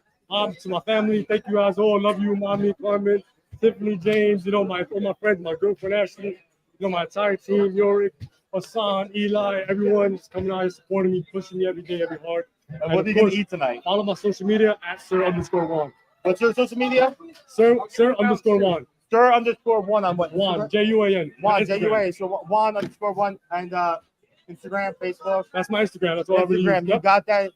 Say that one more Sir time. _Juan. SIR_JUAN. Sir Juan_. There we go. What are you eating tonight? What's the meal? Today, oh man, What's the honestly, meal? What are you looking forward I just to? want to get cereal today. Yeah, Something like I just what, want a bowl of what cereal. What cereal? Honestly, I want some Fruity Pebbles, Yeah. Cocoa Pebbles. What about some life? cereal. Remember that Jaunt Life? No. Life?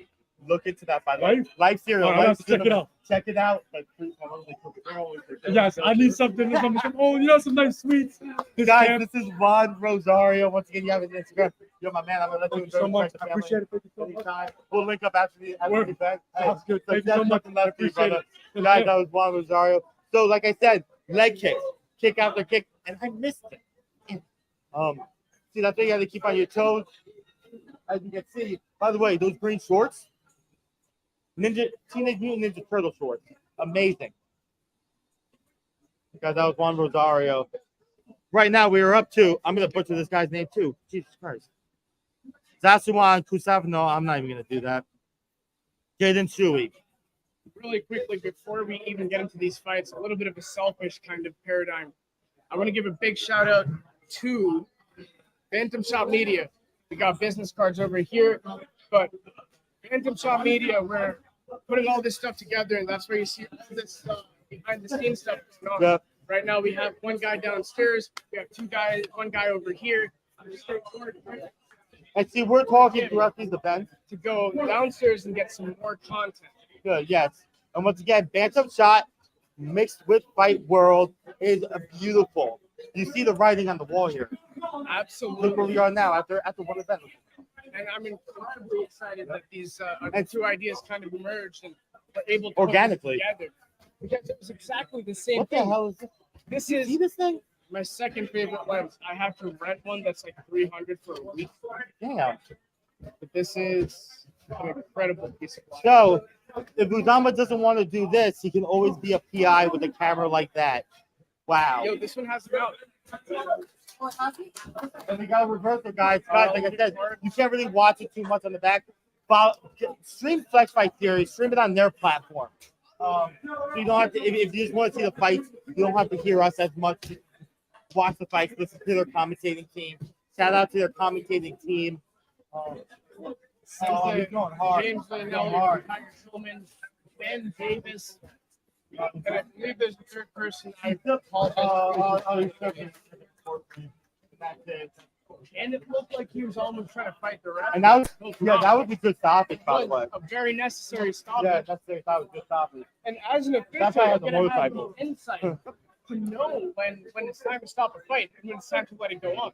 The fact that he drives a motorcycle and he got this finish makes him like that much cooler. We can't wait to have him up on the show. Yeah, we'll get him up here because I was an everyday motorcycle rider for 10 years, by the way.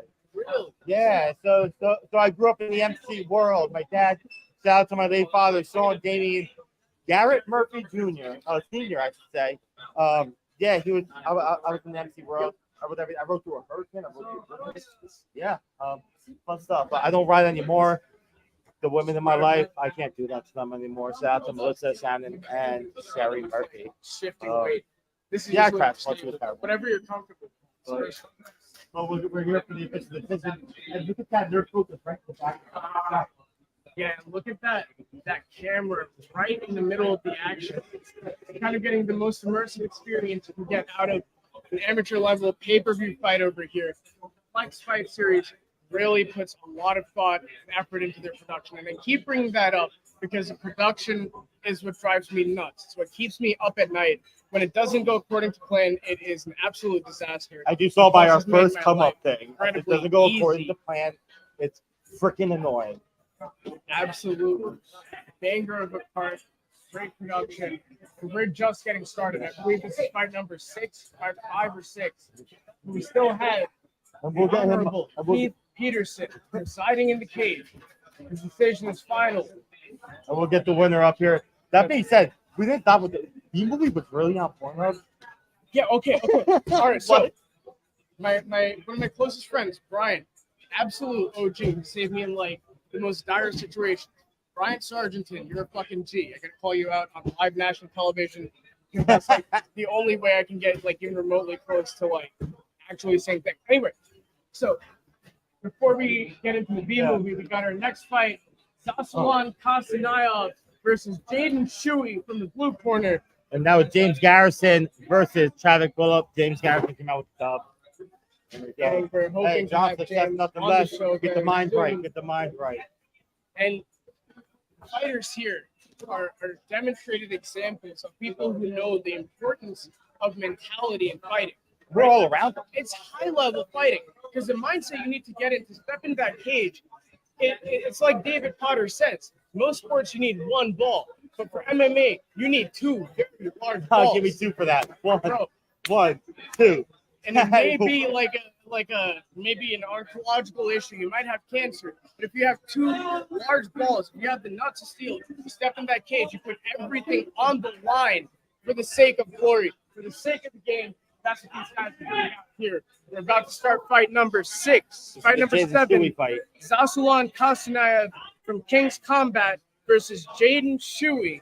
This is a 145-pound featherweight amateur MMA fight. And once again, if you want to see a better, higher quality of these fights, we got the Flex Fight Series. What's the website? If you want to go and watch Flex Fight Series, you can purchase the pay-per-view on Throwdown Sports Network. Unfortunately, you're no longer allowed to come into the venue because we're sold out. We're sold out. See, and like I said, this is the 3rd episode of our series. It's like a show I watched, Trailer Park Boys. By the way, it was a great show in the beginning. It's still a great show, but you notice year by year their quality got better and better because the content got better and better, and that's what we're gonna prove to you guys. Yeah, look at it. Look at this. Yeah, put it there. Put it there. Yeah, go ahead. Yeah, no doubt. Yeah, of course. Success, nothing less. Whatever you want. We're gonna get more angles of these fighters so you can see the background version of it. Yeah. Once again, we'll do our next interview, James. But afterwards, I want to pan to this again. After when James comes up, because look at this. Look where we are. I mean, they along the third. Love it. We now have, going to the tail of the tape, both very evenly matched, a little bit of an age difference. Sassuan is behind on the weight, but we don't think that's going to be a major factor. Isn't major, but it depends how much weight they put on after the weigh-in, though. That's sometimes they put on too much weight, and also the muscle factor too. Put on too much weight, too much lactic acid, you get tired quicker. That would be interesting to see. We got Bantamshot, Ricardo Sanchez in the cage right now. Where are you at? Is that wait. That's not him. All right. I do Scratch know that. my business Scratch that from the record. like. I didn't accidentally think Yeah. But the legendary Ben Davis announcing this rock star fight. Fight number 87, Sassuan Castellaya versus Jason. I'm still baffled that Shoot. B-movie was on Pornhub. I can't get over that. I don't know how long. While we're doing the introduction for it, we're like, we couldn't like smoke on campus because it wasn't legal. Yeah. So you had to find a place to roll up. You had to find a secret place. Yeah. To smoke. And so we realized that the library at Fordham University, Lincoln Center. Of course, first for them. Ford. Because you're too smart for your own good. Right? I'm gonna write it down for Because you. you're too smart for your own good. That's why. I had a Check teacher this like you, out. Dr. Sailor. She was way too smart. Fordham University. Oh, ha. I had a Bachelor of Arts, so I technically went to art school, which is why I'm hosting a talk show. And I quit my my research job because it fucking sucks. Dr. Gonzalez, you're nice. But yeah, we're just testing the limits. And can't be set there. Yeah. We'll figure it I out. guess we'll find out. I just don't want to be canceled way too quick, man. For these fighters, like these fighters are watching us as they're training right now, and they want to be the winners so they can come up, and not even just to come up here. They just want to be training. We got What are we doing? great action in this fight. Both fighters go straight at it, trying to control the center of the cage. I see a big kick. Body kick lands for Jaden. Let's see if this goes to another round. Let me see those. It seems like that may be his stance, right? He keeps the arms nice and wide in front of him, kind of set up that range, that post. Now the fight goes to the ground. He beat the wizard. I think I see that. Sassuan Didn't see we had that wizard in, and it just his opponent just broke the real fight. And now what he really wants to be careful of is making sure that he doesn't gas himself out on top by looking for a better position. A lot of people don't realize about being in top guard is that you don't have to do anything. Point-wise, you are winning the fight. You have advantage. You have a posture advantage. Take your you can time. rain strikes down. Everything is going according to plan if you're in top guard. Technically, bottom guard has advantage. But if you're in top, you have posture, you have range, you got points. He's got him on the fence. And when people get into top guard, they get anxious because they immediately want to pass into side control or go into mount. But when you get comfortable there, You have to get the full guard. it's just grounded Yeah. down. See, he's got Almost the thing back. is, there's the leg hook right there. That's when you can't get the full guard. He may be fighting for back control, but because he's up against the cage, There we go. it's going to be a little difficult. Like above You gotta the get that arm shoulder, out. You gotta get the arm out. Don't get. Oh. about to set up that second leg hook. First one got lost, and he's going for the backpack. The righty's on the ball. You got the double break. The double break. You see that he's trying to get up, and You you have double no break. What's happening? defense in this position. If you're on the bottom there, it is And a that's done it. deal as we see over here. It had to happen because you saw 4 times. He kept trying to get up and get up. And by the way, this is my man Stephen calling. Stephen, how we doing? I am currently on camera in Queens working an event for Flex Fight Series. You're on camera. Stephen, say hi to the camera. Yeah, no doubt. I'll be there tomorrow. I'll call you later. Yeah, I got you. I got you. I'll talk to you later. And another That was my boy absolutely Stephen. incredible fight to keep the night going here at Flex Fight Series in Melrose Ballroom. The show, The Come Up, is hosted by Fight World Live on Amazon Prime, presented to you by Bantamshot Media and the Face Off Show. Check us out on bantamshot.com for live updates of all the fights, getting you updated with Flex Fight Series and all local promotions. Again, The Come Up, the Face Off Show. Check us out on Amazon Prime and on YouTube. We're here for the official decision. So we can say Sardor. I'm gonna let him say his name first because I mean, like, I don't want to get double raped by him. We'll start with Sardor, but yeah. And I like a lot of times. I think Bruce Buffer actually writes phonetic pronunciations for each of the fighters. Like the note cards he carries are just like very specific instructions of how to say them. Yeah. And it's incredibly rehearsed, but as a professional, he does it so well that you think it's entirely just in the moment. And that's what really sets him apart from everyone else. Bruce Buffer leaving the UFC whenever it happens, it's going to be a sad day for everyone in the entire world. And guys, I'll be right back. I gotta get these fighters up there. We have on the other side of our camera, we got Culture Fight Team, hosted by Richie Van Houten in Hoboken, New Jersey. We got Munch Kara going to fight in CFFC in September in Parks Casino in Philadelphia. Make sure you check them out on CFFC. Make sure you check out Culture Gym in Hoboken. Got a fight with Rodrigo Brauna coming up soon. Not right now, but he's from Culture, and this current fight is going to be a bantamweight amateur fight. Hector Alvarado and Ben Dicrenza about to go at it for another chance at glory. Flex Fight Series putting on fight number 8 on a 26-fight card. Stay here all night long for live updates and coverage on our fights. Make sure you check out bantamshot.com to find out what's going on live on the stage and in the cage. And stay tuned with us all night long for the best coverage of local amateur MMA fighting in New York City. The best shows, Flex Fight Series, here in Queens, the Melrose Ballroom.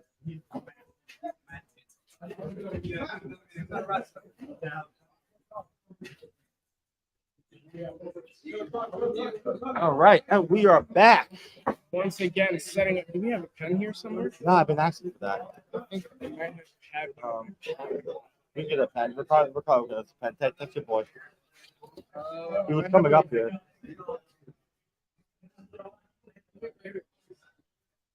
We're starting to get finishes. Yeah, all of these fights have been incredibly exciting. I don't think very many of them have been going to decision, but that's just because we haven't been paying too much attention. But look at this right now from Legends Martial Arts, waving his school's flag, walking out to the Flex cage. We have another example of this incredible production. We have another banger coming up, and Lester Alvarado and Ben Dicrenza, who's currently making his walk to the blue corner. This fight is sponsored by Elite Exteriors, brought to you by Flex Fight Series, here in the Melrose Ballroom in Queens, New York. It's not that hard for me to get here, by the way. I take one bus and one train, that's it. But the bus takes fucking forever, my man. Yeah, 72 stops. I have to go local sometimes and shit. And what's ridiculous is you expect bus drivers to be like relatively safe because of what they do. It's like the nature of their job. They got like 80 people in there responsible. But see, there's a trick. If you don't want to pay that fare, you hand them $100 bill and say, "I'm sorry, this is all I got." They never have change. They say, "All right, just get on the fucking bus." But then bus drivers little end trick. up being more reckless than the guys in the semis who are cutting you off in the one lane for a body. It's like literally fighting for your life. Yeah. New Jersey traffic is absolutely nuts. If you live in the United States, don't drive in New Jersey. You drive anywhere else for your own mental health. There's Make sure two you stay places, with your New Jersey and Florida, by the way. Florida. So like I said, shout out to my late father. Got me to the motorcycle world. I went to Daytona bike rally a few years ago. Mm-hmm. You good, man? Just think about the fight. In any event, we have a fighter training right now. He almost knocked over our light thing, but it's all good. You want to why? I want him focused. I want him to come correct. I want him focused. We got our 135 bantamweight men's mixed martial arts competition against Lester Alvarado and Ben Dicrenza, presented by Sucaso Law. Lester Alvarado coming in with a lesser record of 1-0. Both fighters undefeated. Both fighters very evenly not even Probably match. got reach Ben advantage. Defensa has a significant height advantage. We'll see what Lester can Which do. usually and how he signifies can- reach advantage. Which usually signifies that too. But yeah, that being said, yo, New Jersey Weave and Florida drivers.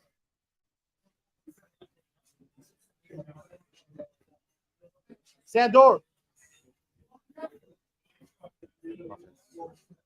I've only been to Florida a few times. Once when I was a kid, so I don't remember much. Then one time when I was like 18 or 19, and I remember 7 lanes of free-flowing traffic straight out That's the Route 1, I think that's Route 10, by the way, going down to Naples, Florida. Yeah, it's a free Meanwhile, flow. you get out of any of the New York City airports, JFK, Newark, or LaGuardia, you're not going to move more than a mile in the next 45 minutes. So settle down for a very long ride. And settle down for an incredibly exciting fight. So we have our winner from the last fight right there. I'm not sure if anybody's getting him up here. Which one? The one getting his gloves off. I don't even right now. There we go. Yeah, there we go. All right, no, we're getting him up here. Awesome. Sandor, so I don't butcher his name. Ben Defensa, right? Yes, sir. Yes, sir. Of What course. is going on? Sandor, right? Shasulan. Shasulan. Hi. I'm Shaun with Fight World Live. This is done with Bantamshot. How you doing? Yeah. Guys, and this is the beauty about fighting. Probably, how's your English, by the way? Great. I feel Great. like Good good enough. enough. Okay. Good enough. Sandor, so tell me the training aspect. How was your camp?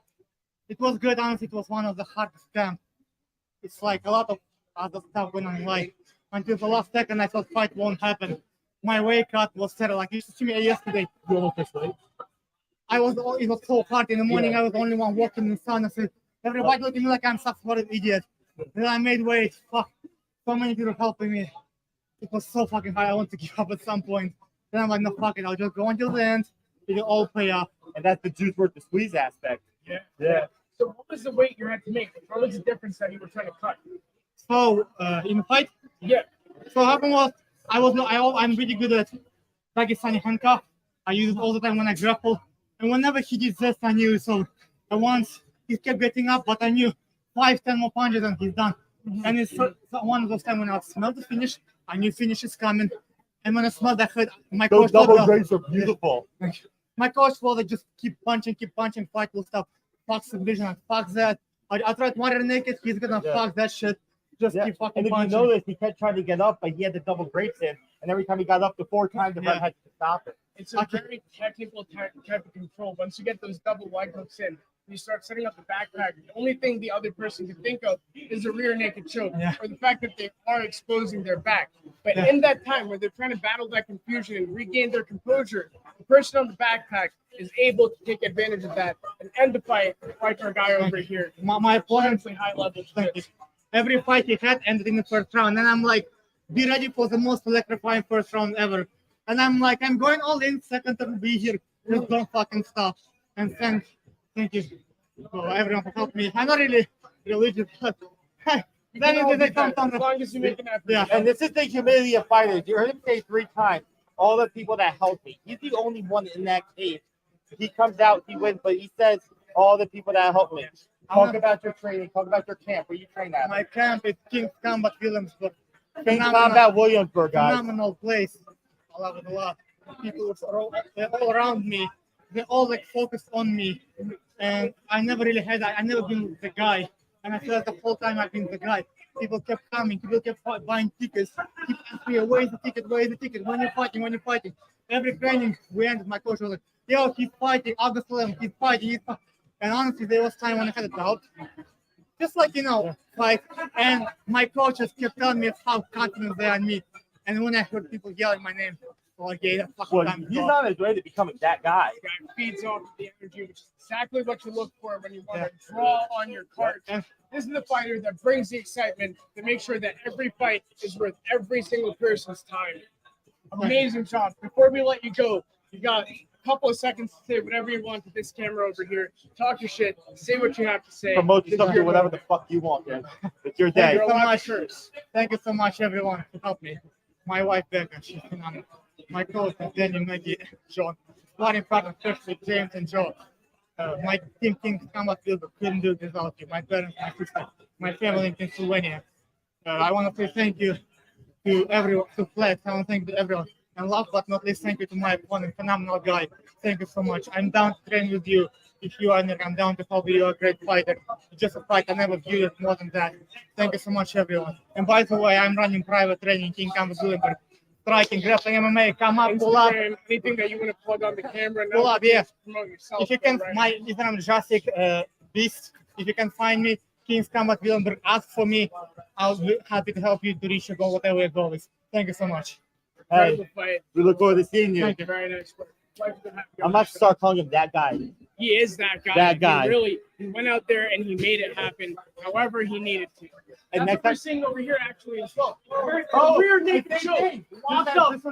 And this is tight. This fight is going to end soon. Whether he taps or whether he's this fight is sealed. We got the tap. We have a winner by rear naked choke. Again, demonstrating the value, the importance, the necessity of jiu-jitsu. No, you just love the aspect. There we go. Very precise, set up with harmful intentions. We got what he came here for. Winning, getting his hand raised in the Flex Fight Series cage here in the Melrose Ballroom in New York City. Is that too much detail? It's like, I feel like everything I say, you can add like a comma after, like a phrase, comma, and then you just get more specific. At some point, I'm going to be giving like latitudes and longitudes and like IP addresses. Listen, you just smart for your own good. Say whatever the fuck you want, kid. This is what this is about. It's like, yeah. What I want you to do though is take the camera again and show the angle. While we're here on a little bit of information while our fight gets set up, we have a winner by rear naked choke. Incredibly technical, incredibly vicious.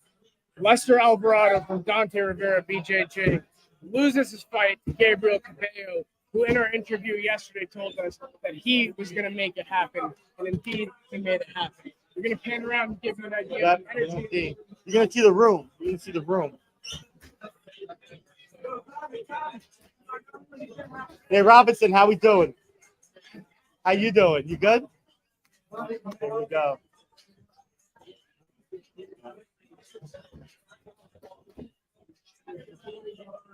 I see this is what I want you to see. All these guys are fighters. We got a training happening right to the left of us. It's the front of the action. It's the back door of the MMA world. Yeah, see that back curtain, right? Yeah.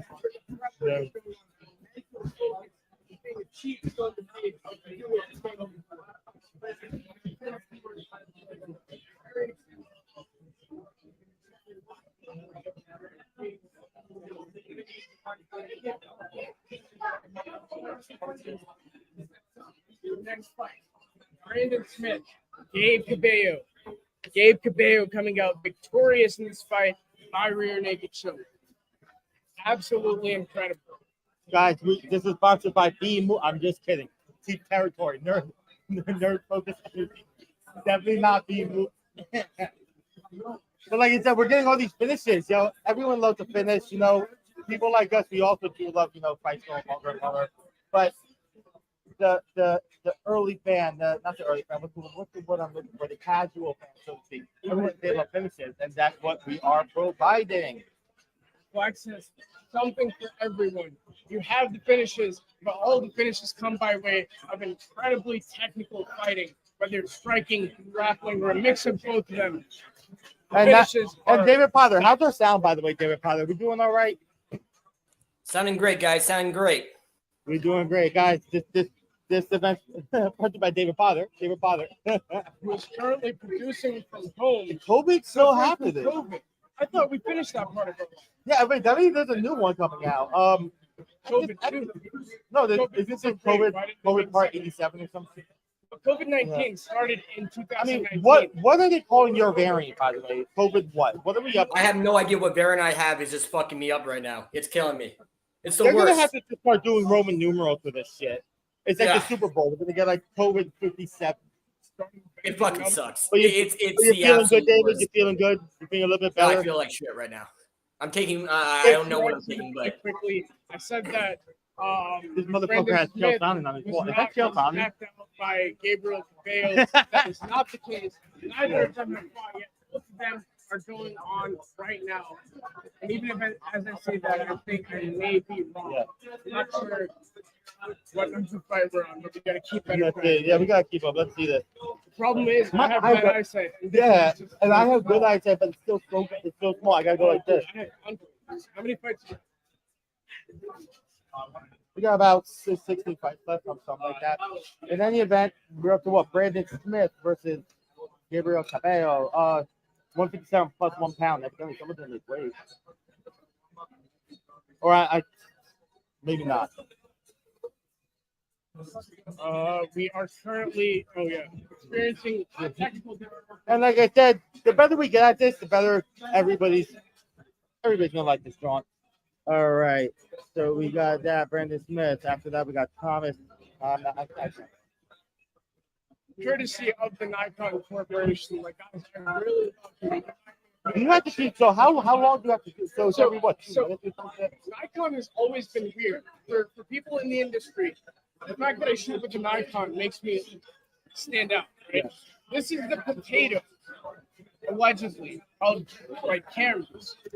But what Nikon did, and this is really interesting, they didn't introduce autofocus on their lenses for the longest time. Is that your team right there?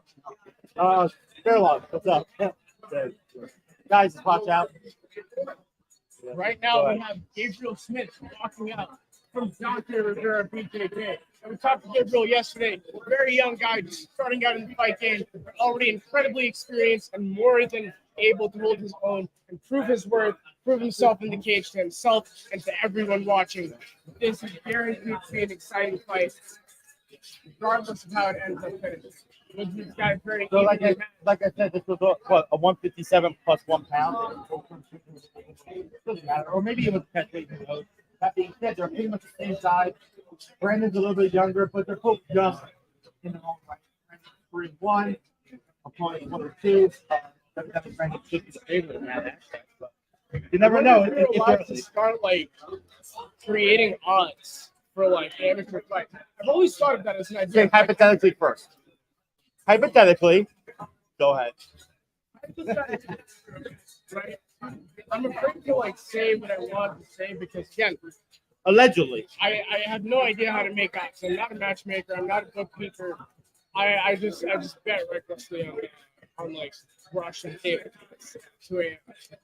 But over here we have. Well, once you get the Chinese basketball, that's when you know. Or you bet that Hawaii game, or if you ever bet that fucking Hawaii game, that's when you know something's afoot. The later it gets in the night, the more obscure the sport, the more obscure the country. And you bet you're going to make no sense, but you'll place like a minus 12,000 bet, and like 90% of it will hit. And parlay just will not hit entirely. Well, you want to my best win. Which one? Holly home run the Rousey fight. Really? Whoever didn't see that writing on the wall, by the way, Holly Holm was a professional damn kickboxer. The odds of that were so astronomically he was like plus 1,000 or even more grandiose. Yeah, I have to take that. So me and my father, we took that. My dad took that for $1,000. He walked away. Didn't tell me the bet because I didn't have the cash. I was like, Dad, make this bet. Bring me off something. He didn't tell me how much he won. In any event, that was that business leg kick. Yeah, that's what we were talking about earlier. You can never really account for that 2% chance of just anything happening in an MMA fight. Because no matter how hard you train, no matter how much you plan, you will always be susceptible to that one punch that puts you out, the straw that breaks the horse's back. And that's what we're seeing here. Incredibly well matched. Why'd you say horse, by the way? I thought that was the same. Camel. Straw that breaks the camel's back, right? Oh my God. So I was just saying, you know where I'm going with this, man. I just don't want to get cancer. Yeah, so we're gonna go back to the fight. Yeah, go. I also had a lot to add to that conversation, but in the interest of keeping this general interest, we're gonna talk in a minute. We've got the ISKA staff carefully monitoring the action against the cage, fighting for position here. When you're trying to get in this, when you're in this position, we're gonna make sure that the guy is in between your legs. Try to cut an angle and get behind his other leg so the guy is centered. That's how you're gonna get the leverage to take him down. But in this position, it's just arm fighting for the sake of not really accomplishing. But when your back is on the Still- cage, you just got to stay calm and calm, collective. Let the other guy do something. Out of the box, out of character, and then you just jump in on it. But you're also incredibly high risk over here. High risk, high reward. Because if you do get taken down, you can use that cage to get back up. But you don't want to get taken down in the first place. Oh yeah, of course. Fight's getting a little bit dark over there for whatever reason. But again, live productions, we already know the deal. You guys are still watching. That's right, the show is still going. Still fighting on the cage. Double unders. Do we have the winner? The winner from the last fight was that? I know. In the knee to the body from inside the flinch, and we go to the ground. Guillotine.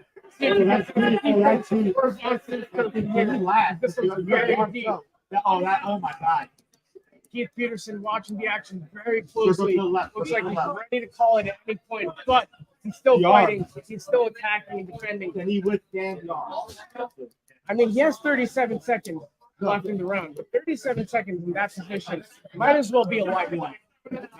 But see, with the guillotine, sometimes it's risky.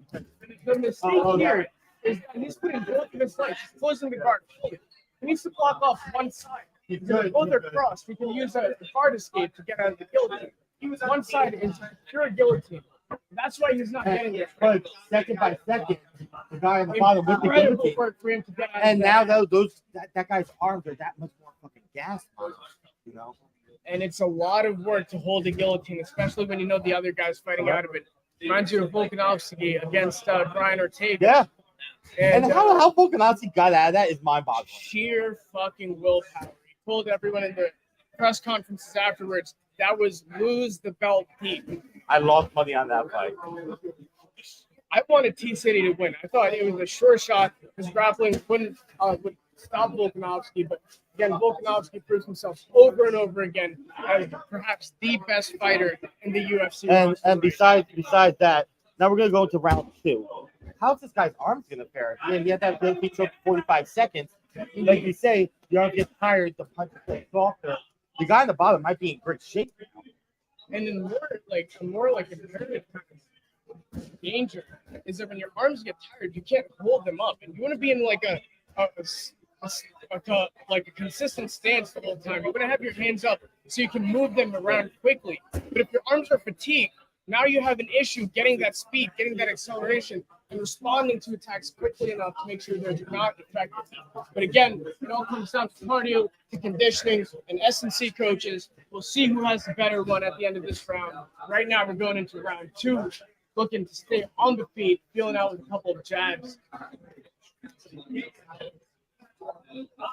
Brandon Smith wearing the white gloves and the black trunks. Gabe Cabello wearing the black trunks and the blue tape gloves. Both of them trying desperately, trying hard to get this finish, to prove themselves to the other person as the better man in tonight's fight. But it's very evenly matched, right? It's back and forth. We see these scrambles, these ground exchanges standing up. And see, they still have a good distance. There's a lot of distance between them. This is the first time he was. And the issue is, round kick almost lands for him. I think it may have grazed the face of Gabe Cabello. But you can't be afraid to just kind of throw. If you feel out for too long, then you're losing a majority of the fight. The time that you have to score points. The other person might not score points, but you won't either. That puts you at a disadvantage. Right now, we're back against the cage, against a cannibalic pillar. Cannibalic, another crowd sponsor. Get that left underhook right there. You see, he has the overhook with the left. Which is there. You see, he's going for that underhook right there. Get that. Start pummeling. My coach, Shaun always says that jiu-jitsu is a game of wedges. Right now, we see one person fighting for the other underhook, and the other person trying to create a wedge. And splitting the legs. Right? All you want to do is make that space. If you're defending, you want to make sure you don't have space. If you're attacking, make sure that you're tight against the person so that they can't escape. If you're defending, you want to make space. Make sure the other person is away. And as the guy defending, we got double underhooks for Brandon right now. See if we can finish this takedown. Definitely expending a lot of energy against the cage. The defensive guy needs to be a little bit lower. What he needs to do here is, again, get him between his legs and circle out so that he's not able to use the foot of the fence to keep himself up. couple of strikes land on the exit. Great fence work right there. And both again in the middle. Round kick for Gabe Cabello lands to the head. Checked by another round kick to the head by Brandon. These guys are good. Both of these guys spent a lot of energy trying to maintain position. Oh, nice to the body. And now they're right back to it. Oh, Wizard. Good Wizard right there. The defense came right back up to his feet. I think this is going to come down to a round 3. Obviously, we got 20 seconds left. Really whoever wins round 3 wins the fight. But see, it really comes down to the person who ends the scramble. Yeah. Because the person who ends the scramble is the person who has the most energy, the person who is on top at the end. So if you run out of energy, you don't end the scramble. That means the other person obviously has position. It's very intuitive, but you got to think through it to understand the importance of cardio. And you think going for that finish with that guillotine, you think that obviously that wore him down, but since you couldn't get that finish, you think it would the juice worth the squeeze. Second time we're using that. Well, sometimes you think you have it, and it's like a sure shot. And it's exactly like Ortega and Volkanovski. Yeah. It was definitely there. Everyone watching it knew it was there, but it wasn't there. Yeah. Right. And then what happened after that, though? It happened again. Yeah. Right. And you know you have it, but again, it's not a done deal until it is. And that's why you have to be able to judge decisively when it's time to let go, move on to the next position. That's where fight IQ really separates the better men. Yeah. We see round 3 getting set up over here. Is this our first round 3? And this very well may be first round Brandon 3. Smith, 3-1 out of Dante Rivera, BJJ against Gabe Cabello from Atruas BJJ, a 157-pound catchweight amateur MMA fight. We see these guys really taking the MMA part of this fight to heart, mixing it up, striking, taking it to the ground, making it as exciting as possible. As soon as round 3 starts, I'm gonna cut out. This round 3 is brought to you by Flex Fight Series. Yo, type in Flex Fight Series. Let's get this done.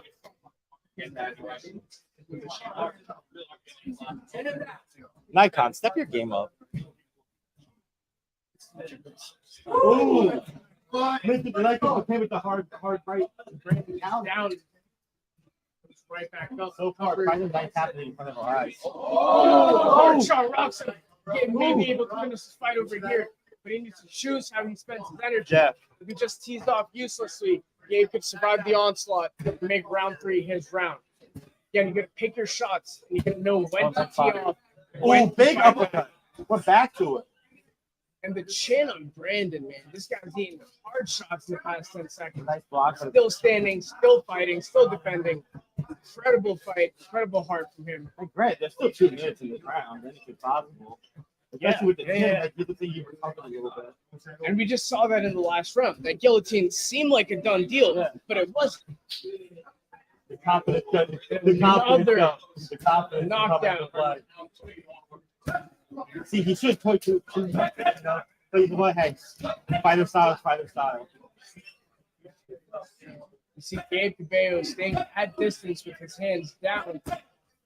Sign of him being fatigued, but still not enough to stop him from returning strikes, from leading the offensive here. And I call this television. He has television right now. Yes. No, He's dialed in. He has to read Brandon, and he's able to not anticipate, but like react immediately to all of Brandon's counteroffensive, putting him well ahead in this third round, even though the first couple of rounds. Now a nice right. Oh boy. Failed entry. I was a nice right leg kick there to get your hands down. Could we make deep territory? A nice deep territory kick right here would be fantastic. He did throw a deep territory kick. Oh, he did? Yeah, I missed it. It kind of landed. It wasn't like a damage. Definitely, we are in deep territory right now, even though we're in Astoria, Queens. Deep waters. It just gets worse. I don't know how the show is still on air. They got this guy in deep waters right now. I started a show called Ramadan Kitchen Tips. In the second episode, I made What the cereal. fuck is Ramadan Kitchen Tips. You're fucking right? with me. So, no, it's on my Instagram. So, second episode, I make cereal, but I lit the cereal on fire. And I lived at home with my parents at the time. Yeah. My mom wakes up the next morning. She goes, "Your show is fucking canceled. Do not light my thing on fire again." Guys, we're down to the Sorry, last 10 seconds. First fight going to action, all 3 rounds. Gabe pulled it off. Brandon is still returning. This could be. We talked about blaming cereal for a second. So. And that was saying one of our, I think it was Juan, right?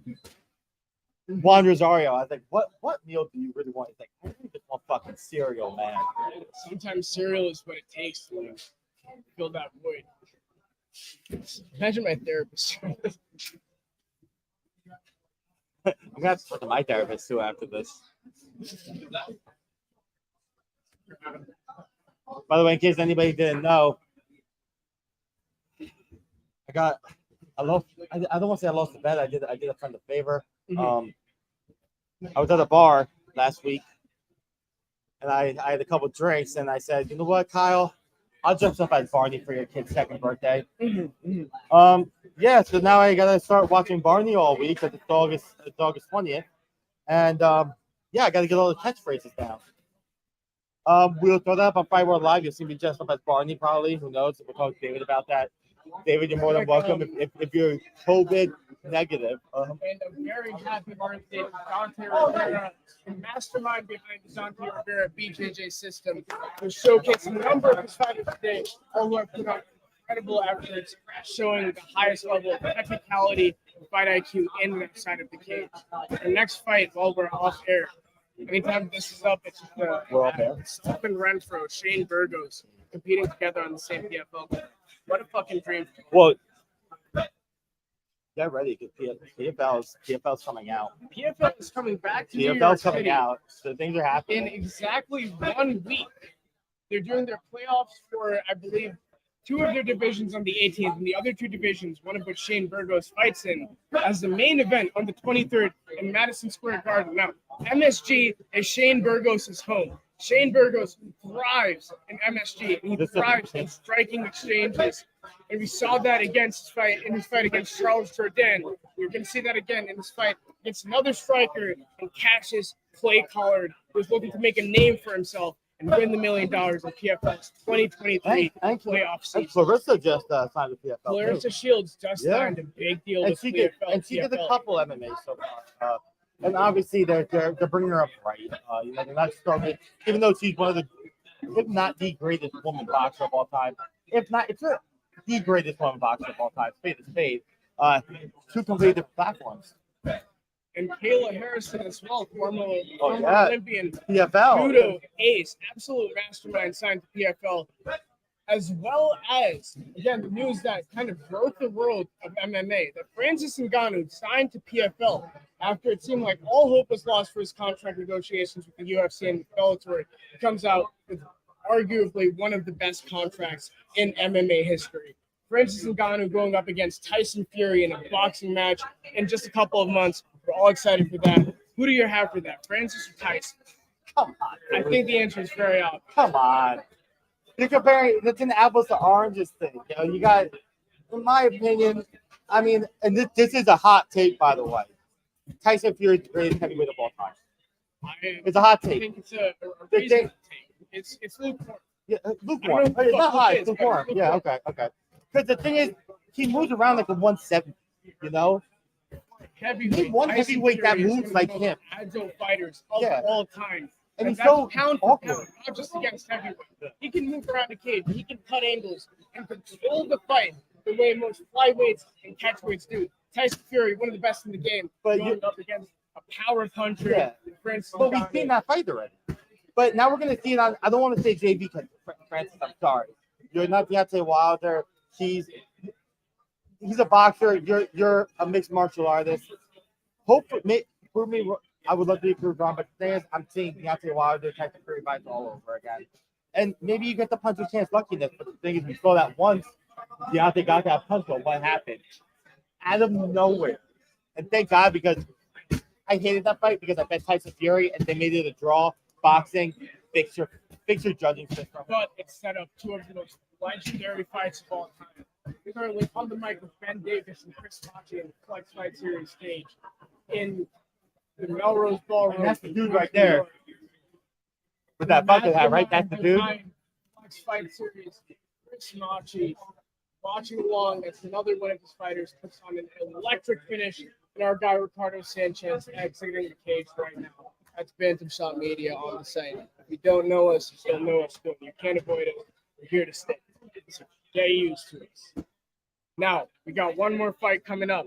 We got Thomas Gant from Jawbreakers against Mateus Pereira against from Legends Martial Arts, a welterweight novice MMA fight. Sponsored by, if I'm correct, this fight is sponsored by Studio 35. It's a great segue into this kind of secondary club. New York Fashion Week is coming up in just a couple of weeks. The Loft 51 in New York is going to be hosting the Dream Experience by Exist Magazine. For Bantamshot Media will be hosting and from the production there, putting on another exciting show for you guys, helping Max Goldgruber and his wife put on another show full of avant-garde and edge-cutting designs. We're going to definitely cut that. So, wow. See, by the way, we've only known each other for a hot minute. So We've only known each other for about like 6 weeks. So you dabble in just all different. It's not just MMA with Bantamshot Media. It's everything. It's what we think is cool. It's whatever we think is interesting. Yeah. Because well, also fashion and MMA and music. And it's all intertwined. Yeah. You know, eventually we're gonna get a Russell Westbrook of MMA. Just walking in wearing some crazy shit. And speaking of Fashion Week, speaking of avant-garde and cutting edge, I'm gonna shout out my boy Dax, curated by Dax and Soho, some of the best pieces, designer archives that you have seen. Go check them out. Book your appointment. Curated by Dax on Instagram. We're back to our next fight over here. And I just talked to Nate Robinson. I forgot his name, but he's writing Nate Robinson, New York Knicks fit. You know, one of my favorite Knicks of all time too, by the way. Yeah, he's gonna get us more fighters up here, so you can interact with more fighters. You don't just have to hear us ramble on. Rose, guys. Hey man, let's take a look. 6 foot, 5'10". 8. They play back here. I think even a couple of inches of height make a difference if you know how to use it, right? You'll see oftentimes taller fighters will get beat down by shorter fighters who know how to control the range and use the feint to get in and out of it. Continue though. Good. Yeah. It's all right. Just whenever you're not doing anything, get these winners, talk to them, be like, hey, listen, come up to the 3rd floor. Yeah, thank you. What's your first name again? Harry. All right. Nate Harry Robinson over there helping us. Guys, this Fight World Live just come up. What is this? No, it's not yet. No way. Guys, Jeremiah said Barney.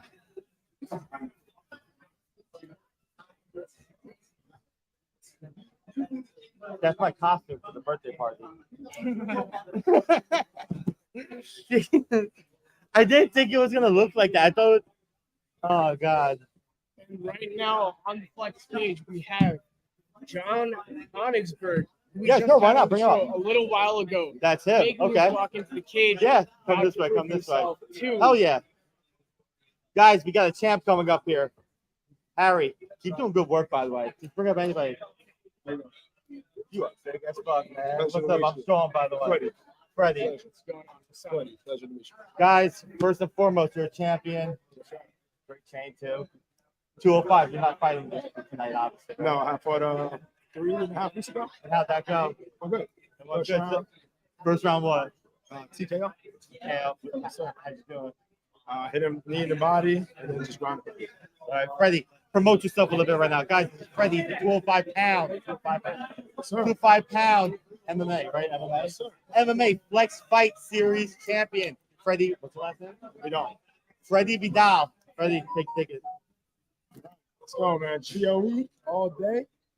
Tuning in for my next fight. I'm gunning for around November, December. Pro. Look for a pro debut now. 5-0 amateur. Still talking to my coaches, trying to see where we're going to fight. But all I can guarantee is excitement. And I'm going to take it up another level. All the way to the top. And see, that's what I'm saying. This is what Fight World Live to come up is all about. You get these amateur fighters that are about to go pro. You got this guy, Freddie Vidal, 205-pound champion. I wish I was here 3.5 weeks ago. Honestly, the way you need to the body, just sat him down for a right quick. It's gonna be more. Yeah. Awesome. More that kid. Where you train at? Law. Sarah Logan. Belgium's actually having an open workout. Yeah, it's happening right now. I wish I was there. Was about this open workout? We stopped by his last open workout for his last fight. We were planning on stopping by today too. Timing didn't work out. We get incredible action over here. Get to be all these incredible fighters talking about the game plan, MMA. It's a great time either way. We wish him the best of luck. Anything you want to say? Fight next week. That's the team captain. That's inspiration. Who's next week? Aljamain Sterling. Aljamain. How do you Okay. see that fight playing out? Oh, he's a destroyer. He's a finish. Shaun around. See, I didn't hear that correct. Freddie Longo. Now I heard it correctly. Yeah. Okay. Awesome. Aljamain Sterling. So you've been seeing him train, how he looks. Oh, amazing. Amazing. Yeah, he's gonna do what he does best. And see, you're seeing it. You're seeing an amateur. I will be there for UFC Boston. Look at that. You're seeing an amateur, Freddie Vidal, training with people like Aljamain Sterling, about to come up to the pros. How old are you? 29. 29. Great time. What's your you have any Instagram handles you want to shout out? Because these people are about to witness a guy going pro. Get your fucking followers. So I got two Instagrams. One is @SoAmazing with 2 O's, SOO_amazing. And my fitness fighting one is @GrindOverEverything. Awesome. That's what the GOE stands for. GrindOverEverything. Okay. Freddie Vidal, 205-pound champion. Maybe going pro. Also, I would love to see it. Guys, we will follow up with him too. We'll take his number down. We'll get an interview with him one-on-one sometime in the near future. We'll talk to your camp. You'll talk to us. And guys, look at them. The next up and up in the tri-state area. Mr. Vidal. Success and nothing less, brother. Before we let you go, I want to ask you about your teammate, Dennis Pasuka, who recently had a short notice UFC debut, which he's been gunning for quite a while. And ideally, it would be in like a full fight camp that he'd be able to train the way he wanted to and get the outcome he deserved that he wanted to. Like we've seen him fight in ROC and all these promotions. He's a high-level fighter. He's a beast. What do you think is going to happen with him? Oh, he's going to bounce right back. He's a beast. He's a fucking beast. Short notice. He fought the whole 3 rounds. Listen, it's the UFC. So on 4 days' notice, just to do that, just to go in there, obviously didn't get the results he wanted, but very inspiring, very motivating. He's there. He's gonna bounce back. He's gonna get that win. And see if you guys are watching that camp. You just mentioned that fighter. Aljamain had to fight, and then you have this monster. You have this monster. Well, we got 2 title fights tonight too. We got Austin Halleck and we have Raul Scott. Was that your camp? Was that your camp too? Or? Yeah, they're a lot of guys too. So tonight we're gonna go 2-0. We're gonna bring 2 more titles, 2 more belts home. So we look forward to that tonight. And we'll get you guys. Now, let me ask you kind of almost a casual question. How does it feel to train with the likes of Brie Longo and Chris Weidman to have such incredible star power? It's a blessing. It's a blessing. It's like a dream come true. It's perfect. So many people wish they could be in that same scenario, and I'm just blessed to have the opportunity. Now, one of PFL's fighters, Chris Wade, also fights out of Long Island, which has recently become a hotspot for mixed martial arts. We got Law MMA, we got a bunch of other gyms where Long Island fighters are really putting their cities on the map. What do you think of Chris Wade going into all these fights in PFL? What do you think is going to happen? I'm a fan. Oh, definitely. Oh, he's a beast too. So he's going to just continue what he does. Another high elite guy, and do what he does best. Chris definitely shouted out Law MMA for helping him out with his training camp, Aljo and Marab, everyone else at the gym. Thank you so much for being on the show. Before we let you go, anything you want to plug finally into the camera? Again, tonight, Austin, we're doing what we do best. They're going to kill it. Just tune in, and we're going up to the top. There we go.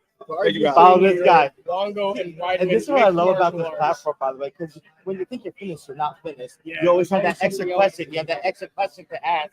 And like I said, we plugged them out, but then you had 3 more questions, and you know what? That's what the viewers get to watch. And the more time you have to think, the more you yeah. You want to know more. And we got and speaking of more, we got more right now.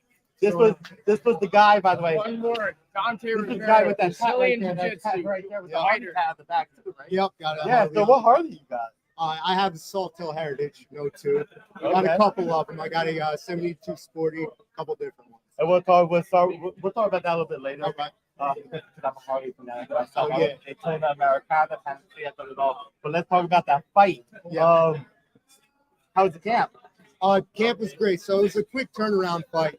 Normally I fight at 55. How quick of a turnaround? I fought July 17th against Horningsberg. He's up next. For flex. Oh, you fought Horningsberg. Yeah. We had him on the show earlier. Yep. How'd that fight go? I got caught in a triangle. First round, stupid mistake. Never happened in that And case then again. with the quick turnaround, you come back and you come correct. Yeah, How'd that feel? great. I mean, my weight was good, so the camp kind of rolled into that. So I was already good with weight. My stamina was up and everything. It felt good. It felt great. And it really just goes back into that 10% chance that always exists. Training, practice, and planning aside, anything can happen in MMA. That's what makes this sport so incredibly exciting. No matter what happens, we always bounce back. Here's a shining example of that. Thank you so much for joining our show. It's always a pleasure. But now that I have him, though, we're going to talk a little bit about Harley. All right. Sure. When'd you get your license? I was riding them before I had my license. But You all do that. Yeah. You all do that. I had the motorcycle license before the driver's. Yeah. So was your first bike a dirt bike? It was 72 Sportster that I built. Okay, my first bike was a YZ80. YZ80, Yeah, YZ80, a little dirt bike type thing. Yeah. Now I don't ride anymore. I rode every day for 10 years. But the Hurricane, I rode the Hurricane watching in South Carolina. By the way, that was the craziest thing in the world. You have a couple bikes. Yeah. Everyone be safe. If you ride around this area, by the way, you ride around this area. I try not to. Exactly. Yeah, it's horrible. Yeah. Yeah. But the roads alone will kill you before the other drivers. Yeah, it's always about the other driver. Yeah. Run me through, by the way, the end of your fight, by the way, the last 20 seconds.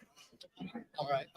So no matter, first off, happy birthday, Dante, because it's his birthday tomorrow. He'll be 9 years young, still out there killing me. So kick my ass. Hell yeah, kick all of our asses, man. At once, probably. But yeah, those last few seconds, I mean, it just kicks in. You hear every time I listen to Dante and Coach Ash, I mean, that's when I win the fights.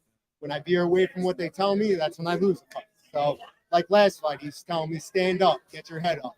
And I heard what he was saying. I didn't do it, though. I fucking lost. Was it because of endurance? That's why you went? And I wish I had an answer for you, but it was a stupid mistake. Like I said, it'll never happen. And now you're back in the winning column. Hell yeah. Anything you want to say? Promote. Again, happy birthday, Dante. Meet me at the Cave out there in Linden, New Jersey for the after party. We'll be out there probably Saturday and Sunday night. And yeah, that's it. That's it.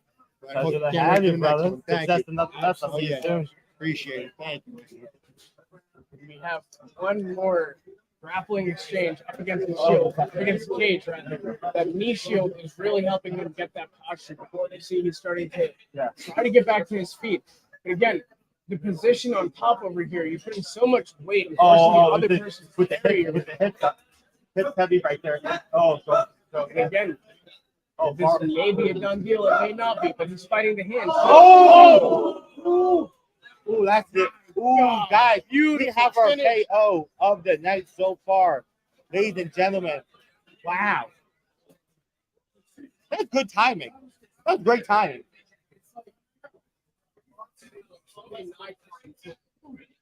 Make lenses and shoot only when they're not supposed to. Wow, that was absolutely incredible, and that shows a very well-rounded mixed martial artist who can turn a failed guillotine from the stand-up into a strike-based knockout. That's that fight IQ you were talking about. Get that finish, regardless of what's happening, and make that adjustment. Again, it's about making the reads. It's about knowing what's going on in the cage. Exactly. That's the fight IQ you were talking about. You know, he's cranking and cranking, and he's like, come on, let me get rid of this. Boom. Those are vicious hooks. Standing in the pocket, you don't really have much chance to escape or fight your way out of that. You just kind of have to block and hope those don't hit. Hell of a show so far. Hell of a show so far. Absolutely. Finishes across the board. Only one, I think, decision so far tonight. And it is currently 7 o'clock. These fights started at 5:30. David, you enjoying all these fights? Almost 10 fights in, and we have less than a handful of finishes. Oh, yeah, yeah. David Potter is in the stream with audio only. We are joined now by our camera, our co-host, and the Loco the guy who's today. been There we go. downstairs on the What's up, guys? floor, Ricardo Sanchez. Ricky, how's it been in the cage, experiencing all of that right in front of you? Well, listen, man, it's no other feeling when you see the faces of these fighters and their coaches, the excitement of like, what are you doing like wrong, or they're doing right, and they're happy for them, man. It's a great feeling. And then the winning moment when they're cheering and they're screaming, it's insane. It's a really like a touching feeling. It's something that really can't be replicated unless you're physically there and able to appreciate what's going on in front of you. And see, we're up. Yeah. We're not cage time right now. We've been We're cage time having before. a great time Yeah. watching it from these TVs. Yeah. I can't even imagine what you're Bro, my head's experiencing spinning downstairs. all over. Yo, then the crazy part is also you see people training everywhere. I was Yeah. on the roof just now watching Munch. And People are training on the roof. Bro, people are training on the stairs, doing double legs, fucking double jump, bro. People are training on every the floor fucking of this stairs, venue. And I we got it just on got tape, to so- show you a little Yeah. bit of this small room, but everywhere in the Melrose Ballroom, massive venue, fighters training, working hard, making sure that they accomplish the goal. Where can he watch the tape, by the way? Because he said you got stuff on tape. Brother, things happen. We'll talk in a second. Where can we watch this tape? All of this you'll find it on Bantamshot. Bantamshot. Bantamshot Instagram or website www.bantamshot.com. And let's get him up here. Bantamshot Media is a co-sponsor of the Come Up, hosted by We got a little FIGHTWORLD break Live back. on Thanks. Amazon Prime. Thanks, Apple. Right now, we're going into our next fight as Yeah. we have another fighter join us. Thank you so much for being Yeah. on the show. What's your name first and foremost? Travis Bullock. Travis Bullock. Yes, Travis sir. Bullock. He was on the fight. Unfortunately, he couldn't go your way tonight, right? And then you might know that's fight. No, that's right. Sometimes you win, sometimes you lose. It's one of those sports, like you said, it takes 2 fucking touches to get into that cage. Everybody can just say shit. But as right? But Travis, how do you take those losses and turn them into lessons? Everyone says there are no losses, there's only lessons. How does that apply to your life? How does that apply to your fighting? What really helps me with that, like when I have a child, my son, I have to set an example for him. So I told him, like, no matter what, if I win, if I lose, just pay attention to how I handle it. Yeah. Every loss, don't feel bad about it. Of course, I'm gonna feel bad about it because I'm a father, and don't a father like losing in front of his son.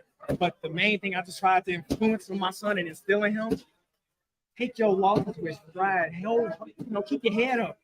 We've been through a lot. Like, life has dealt us some heavy blows. So losing in that ring, of course, compared to what happened in life, The bigger picture, the right? bigger picture. I feel wonderful. Even though I lost, I did that reverse off the cage. Apparently, everyone that impressed a lot of people. And that's the one thing I was trying to do, is to show people that even though I don't have access to a gym, the work You don't have access to a gym? No, Where you fight at? Where you from? I'm self-taught. Where you from? North Carolina. Oh yes. Oh, good. North Carolina. Carolina, self-taught in New York City, putting on an incredible show at Flex Fight Series. Now, what's next for you after this fight? Where do you go after? I want to keep it going. I want to jump in an area that I'm not too familiar with because all my losses is coming from wrestling. So I really want to get into some jiu-jitsu matches, get the experience. Because like I said, I don't have a gym. This is my training and also experience, so I'm learning as I go. But I would really love to get some experience in a jiu-jitsu match. Travis Bullock with jiu-jitsu in his arsenal. An incredibly dangerous fighter, more so than he is already. Something that we can't wait to see in the cage in your next fight. When do you think you're going to be stepping back in? Oh, they about to take me to the they about to go to the hospital. Because apparently if I don't go, I'm not gonna be able to fight for y'all anymore. So well, I'm gonna go safety's ahead. always first, man. Most definitely. So especially in this game, safety's always first. I'm gonna go ahead, take care of that, so I can go ahead and put on another show for y'all. Yep. And thank you. Success, nothing bad. Thank you so much for being Follow our stuff and reach out by like hell of an effort. Okay, do y'all have an Yeah. We'll talk. Fight World Live, follow Fight World Live, follow Bantamshot, reach out to us, and then we'll go from there. Most definitely.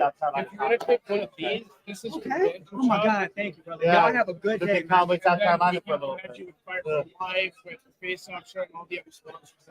Oh my I God. don't know how far in North Carolina. I lived on the South Carolina North Carolina border.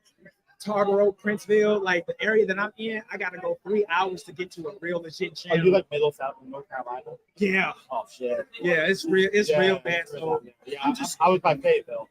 oh, that's like 2-3 hours away. We'll figure it out. We'll figure it out. We will Guys, figure it out, Travis, guys. Thank you, brother. Yeah, Thank you. and right now, that's the shitty part about the industry too. Think about it. No training, he does it himself. But that's a testament to the kind of fighter. The people who are willing to put in the work, even when all the cards are stacked against them, Yeah. able to last all the toughest challenges that you face. And those are the types you want to see succeed. You want to give them every platform to succeed.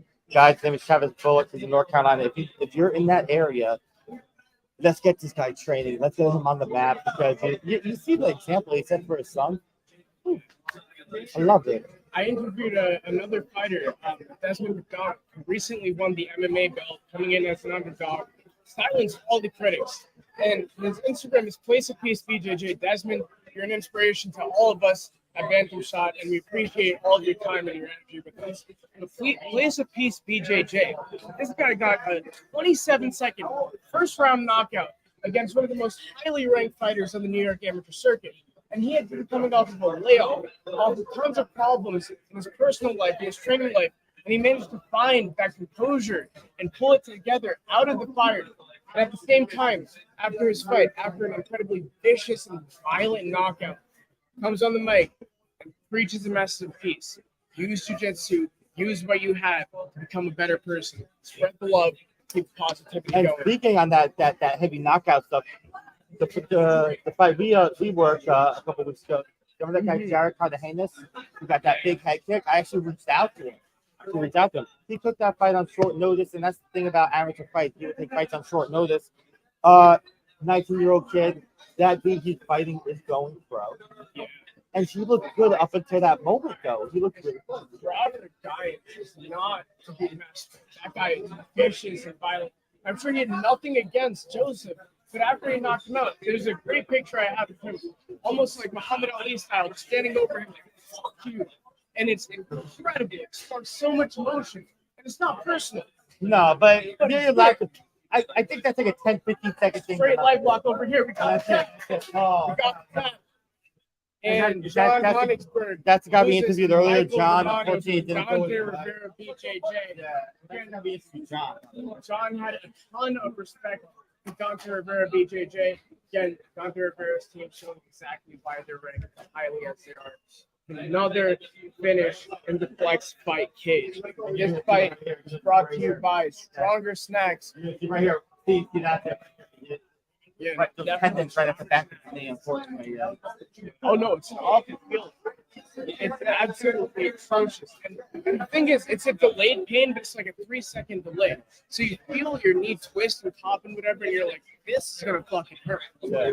And you're able to like just set yourself down for the pain, but the pain is it's on hold. Yeah, and it's one of those things, and it's like speech or speech once again.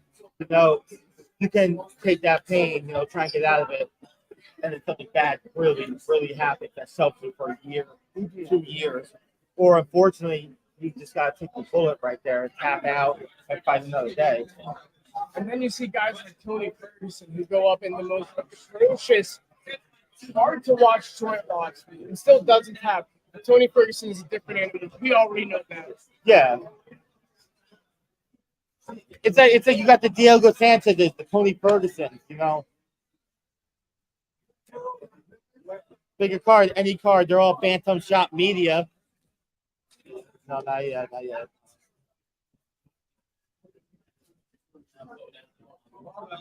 See, if anybody from Nokia is watching, listen to what we have to deal with your camera. Yeah, let's fix that, Nokia.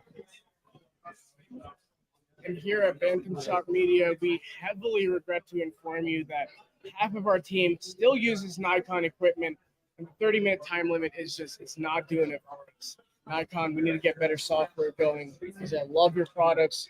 So you got to work with me. Come on. What about, remember that movie Euro Trip back in the day? Oh, see, you're younger than me. That's why. Yeah, of course. So this movie, have you ever heard the camera like an M6? I know the like a G6. Okay, so So there's the movie Eurotrip. Shout out to the people my age, not his age. Great movie, funny movie, and this guy had a Leica M6. And for some reason, that's always Leicas are incredible cameras. they are because in the movie they said it was the creme de la creme. Well, absolutely. And it's one of those cameras that you don't really see very frequently. The people who have them, Leica and Hasselblad, are some of the most fantastic, skilled, and artistic photographers that you ever see. And the work they put out it just keeps giving. It's museum quality work. Back to our fights here at the Flex Fight Cage. We got Raris Dragomir from the red corner going against Christian Antonio. Christian Antonio. I've never seen that name, by the way. It has to be it's a rare name. Again, Who won that last fight? We need the Bruce Buffer phonetic. Yeah, we have that patent right there. We can get them up with the shit. But we had it. We have it now again. Just right now. Because I think we have Nate Robinson working for us now. Faux Nate Robinson. I think just Nate Robinson can dunk. Dragomir coming out of Penzo Gracie, New York, against his opponent Christian Antonio from Team Lake Fight Call. Oh, and middleweight bout sponsored by T Territory. Before we get you guys into this fight, we're going to bring another one of our winners onto our stage. Let me get this done. As they still get warmed up, this would be a great time to cut to an ad so I can take a break. If you're listening. It is great.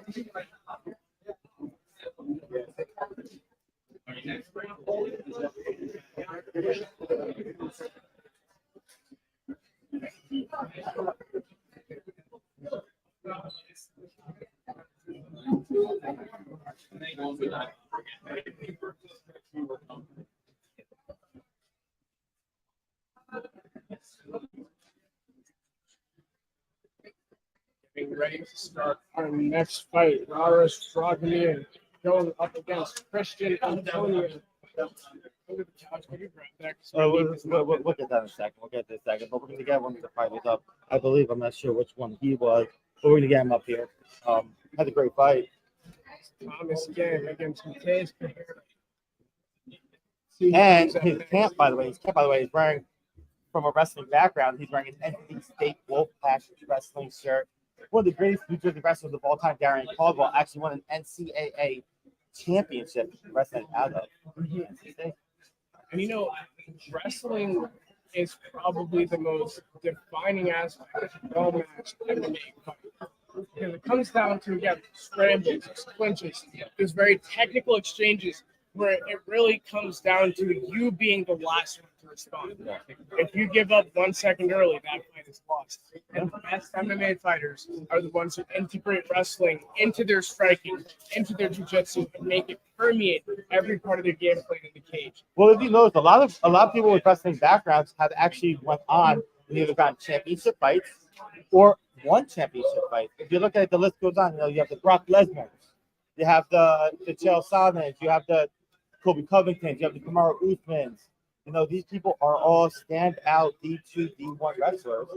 That being said, though, MMA is such a eclectic world that you can't just. It's not the old school where you can have one facet of the fight. You need everything now, and the more and more popular it gets, the more and more you have to develop your game that much more greater. And in those full-fledged MMA fights where you see equal amounts of striking and ground attacks, it's really the wrestling that makes a difference. And it's a theory that's going to be proven true time and time again. Then we can look at our current roster: Michael Chandler, Justin Gaethje, Augustin, all of those practicing incredibly technical forms of wrestling. Daniel Cormier. DC. Everyone at the AKA gym over at San Jose just practicing a ridiculous form of absurdly violent wrestling that very few people have an answer for. And DC, by the way, he went to OK State, one of the greatest, most prominent wrestling schools of all time. John Smith. You have Iowa and OK State. That's what it was always about. He actually wrestled the greatest wrestler of all time. His name was Cael Sanderson. Wrestled him. Cael Sanderson made them look foolish, but the thing about Cael Sanderson, he made everybody look foolish. So Daniel Cormier, in fact, he wrestled him. I mean, he became a champion. wrestler and all that stuff. And we're getting into this fight now with Paris Dragon. What a fucking name! Holy shit! It's always a challenge. Oh, you got this nice. No, the other one went under the couch. Yeah, you can These get. are all Get black. that. Yeah, no worries. You can get that. Yeah, we're gonna get more fighters coming up. He's taking a little bit of a break right there. It is what it is. But yeah, we're 2:30 into this. Do you guys like all these fights? I mean, the fights are great. I mean, Flex Fight's putting on a hell of a show. Let's take a look at the screen. It went underneath the couch, by the way. So if you want to go to the other side. I really don't try and do that. You want me to do it? I got you. genuinely cannot. Oh, it's the knee. Yeah, that's right. I forgot about I'm getting like crazy flexion in it right now. Get to like 157, but it's not enough. We got our fight standing up on the feet, both feeling each other out, and a knockdown from Dragomir. Seems like the low blow is going to go for a quick stop to assess the situation. Give the guys a little bit to breathe. Punch to the baby maker. Yeah. Out down population you. Cups are so important. Not gallons. The jokes are just so bad. What's up? Cups are so important. Not gallons. I remember the last fight was 2 fights ago. This guy, not Jimmy Rivera. Hector Rivera, I think his name was. Like nuts, and I'm just like, I saw this movie. I'm like, out down population, you can dodgeball, and then he evidently knew the movie because he looked at me, even though he's like this, he starts laughing. Why was winning that fight too? Looks like it may have been a slip too, but definitely something that's going to be considered if this fight goes to distance. Do you think we're gonna get a deep territory kick? I think we have a couple of those setups, and really, it's disappointing that we're not seeing a lot of deep territory kick because it's such a strategic weapon. It's a jab, essentially, for all intents and purposes. And they trade distance. If you know the significance of a jab, you can translate that into your teep kick. And that's why Muay Thai is called the art of 8 limbs, because every single one of your limbs is equally as effective. We have Melissa Static over here asking us if we have a backup charger. Melissa, welcome to the show. Step up on. Oh, so this is the twist right here. I need an iPhone charger. The main My event phone's fighter dying. tonight. Give it to me. Melissa is here to steal our. I don't think that's our iPhone charger, and I don't want to get my beat up by stuff, would you anyone. mind talking a little bit about your fight to the Hold camera? up, hold up. That's How not do my you phone, feel that's not my about this fight, the opportunity We're to gonna go put the for a phone right second here. title belt, this time in MMA? You guys, no, I have the phone right here. I got the phone right here. Yeah. I need an outlet. No, you can leave it here because it's not my charger. It's his charger. And yeah, I'm not messing with him. This is your phone, brother. Feel free? Okay, there we go. Really? Thank you. That's what happens when you're a Flex Fight Series superstar. My man, thank you so much. That's Crown Sports and Entertainment. Look it up. Crown Sports and Entertainment. Just type it in on Google and stuff. You know, anything I say, just type in on Google. Instagram, Crown Sports and Entertainment. There we go. We'll get you up When here. we interviewed you last time in Chelsea, you were talking about, again, just all of the past, your training and your lifestyle going into this fight. How do you feel like, considering all of that just minutes before your fight? What's your mindset? I just can't wait to showcase everything that I've been working on. I'm very excited. I've definitely leveled up since that last fight. I know it was recent, but I've had a lot of professional female boxers coming into the gym, and I've got a lot of work. So I've leveled up. It's been a fight every week. I'm excited. So you hit that other gear, right? It doesn't matter how quick it is, but if something clicks and you hit that extra gear. Yeah, let's go, man. Ready. There we Ready go. to There we go. put on a good show. Thank you for interviewing me. You guys are Anytime she got the iPhone charger now, so she can charge her phone now. She can charge her phone, and maybe we get to see her again, guys. Yep. We get to see her in the main event tonight at Flex Fight Series. And that's a Tiger going Showman, for her right? second title belt in mixed martial arts. An incredible striker, ready to show that she's so much more with wrestling. And that's Tiger jiu-jitsu. Showman, right? That's what you're That talking is about. Yeah, Tiger that's what we're Showman's talking about. my Yeah. gym over in Elmwood. Yeah. Incredibly grateful and humbled to be a part of that team over there. Yep. And sponsored by Nokia.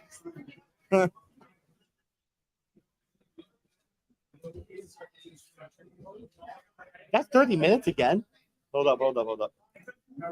No, it still says webcam utility. Now we're good. My hat's not good, but we're good. There we go.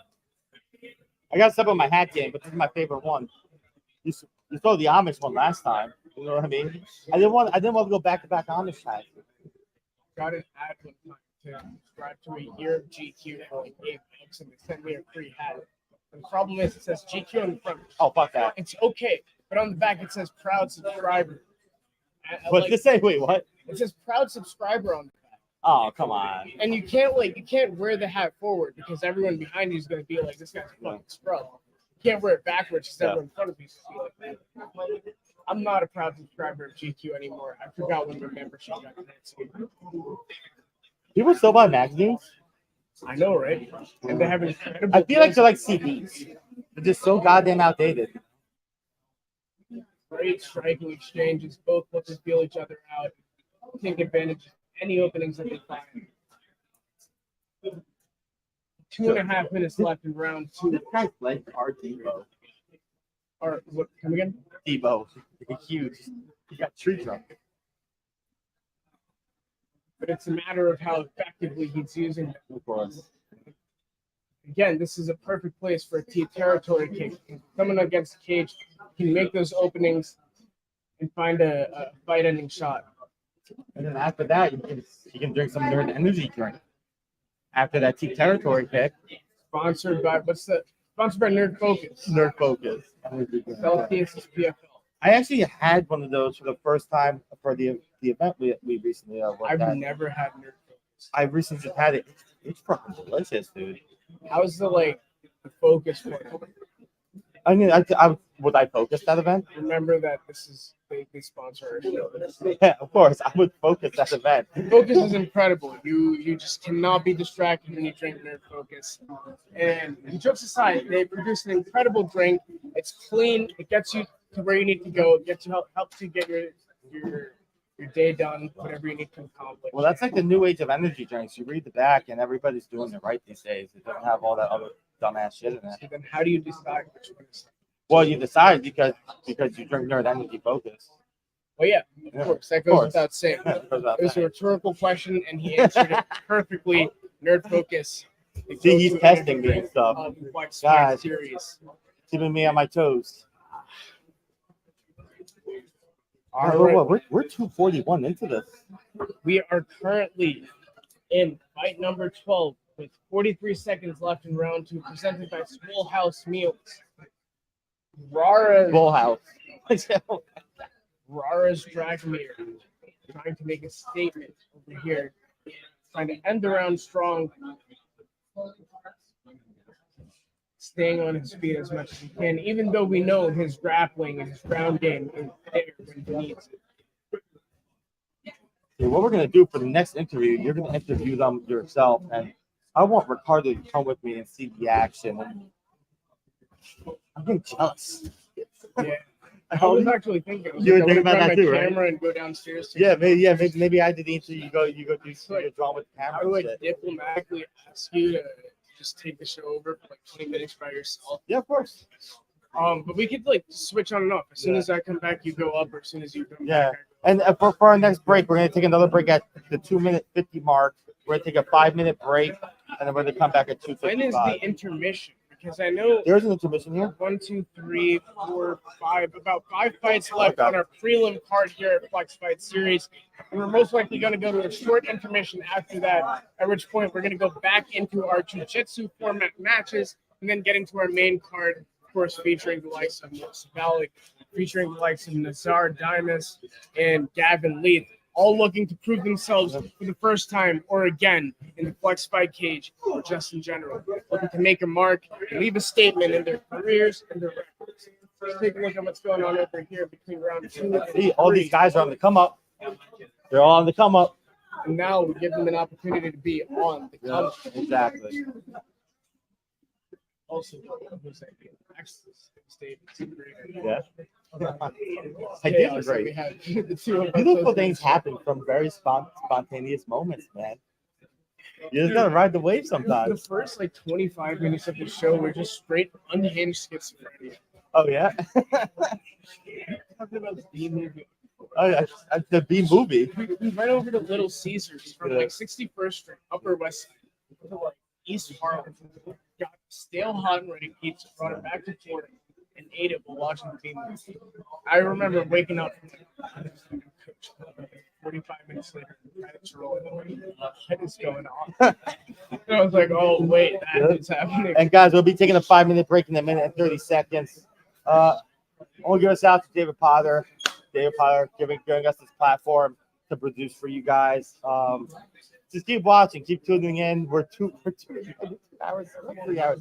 Literally 2 hours. It's just close, and you get to see all these fighters, guys. You get to see all these fighters. You get to look at their platforms and the things. You can also reach out to them and stuff. It's not like these bigger people where you'll DM them and they won't answer back. These people will answer back. And that's another thing that we love about Flex. That they bring out not just the fighter, but the personality. And we're just trying to do that a little bit more with the Come Up Face Off Show, Bantamshot Media, and Fight World Live. Thanks again for joining us. We're going to take a quick break over here for about 5 minutes, and we'll be right back with more action. Flex Fight Series 26, Melrose Ballroom in Queens, New York. Stay tuned.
I walked out through there.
show that.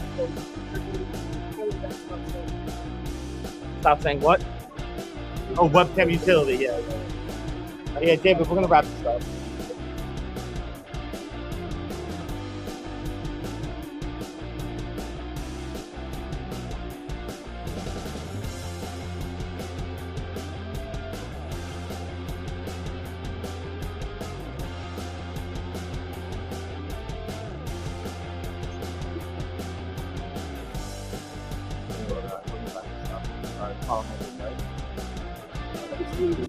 Do the plugs. Just follow my leads.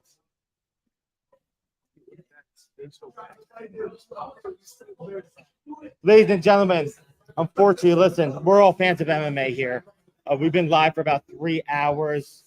We're going to wrap this up now because we're going to get some action shots downstairs. Where can we get all this action shots? Because we're not going to be able to post it live now, but you can follow it where?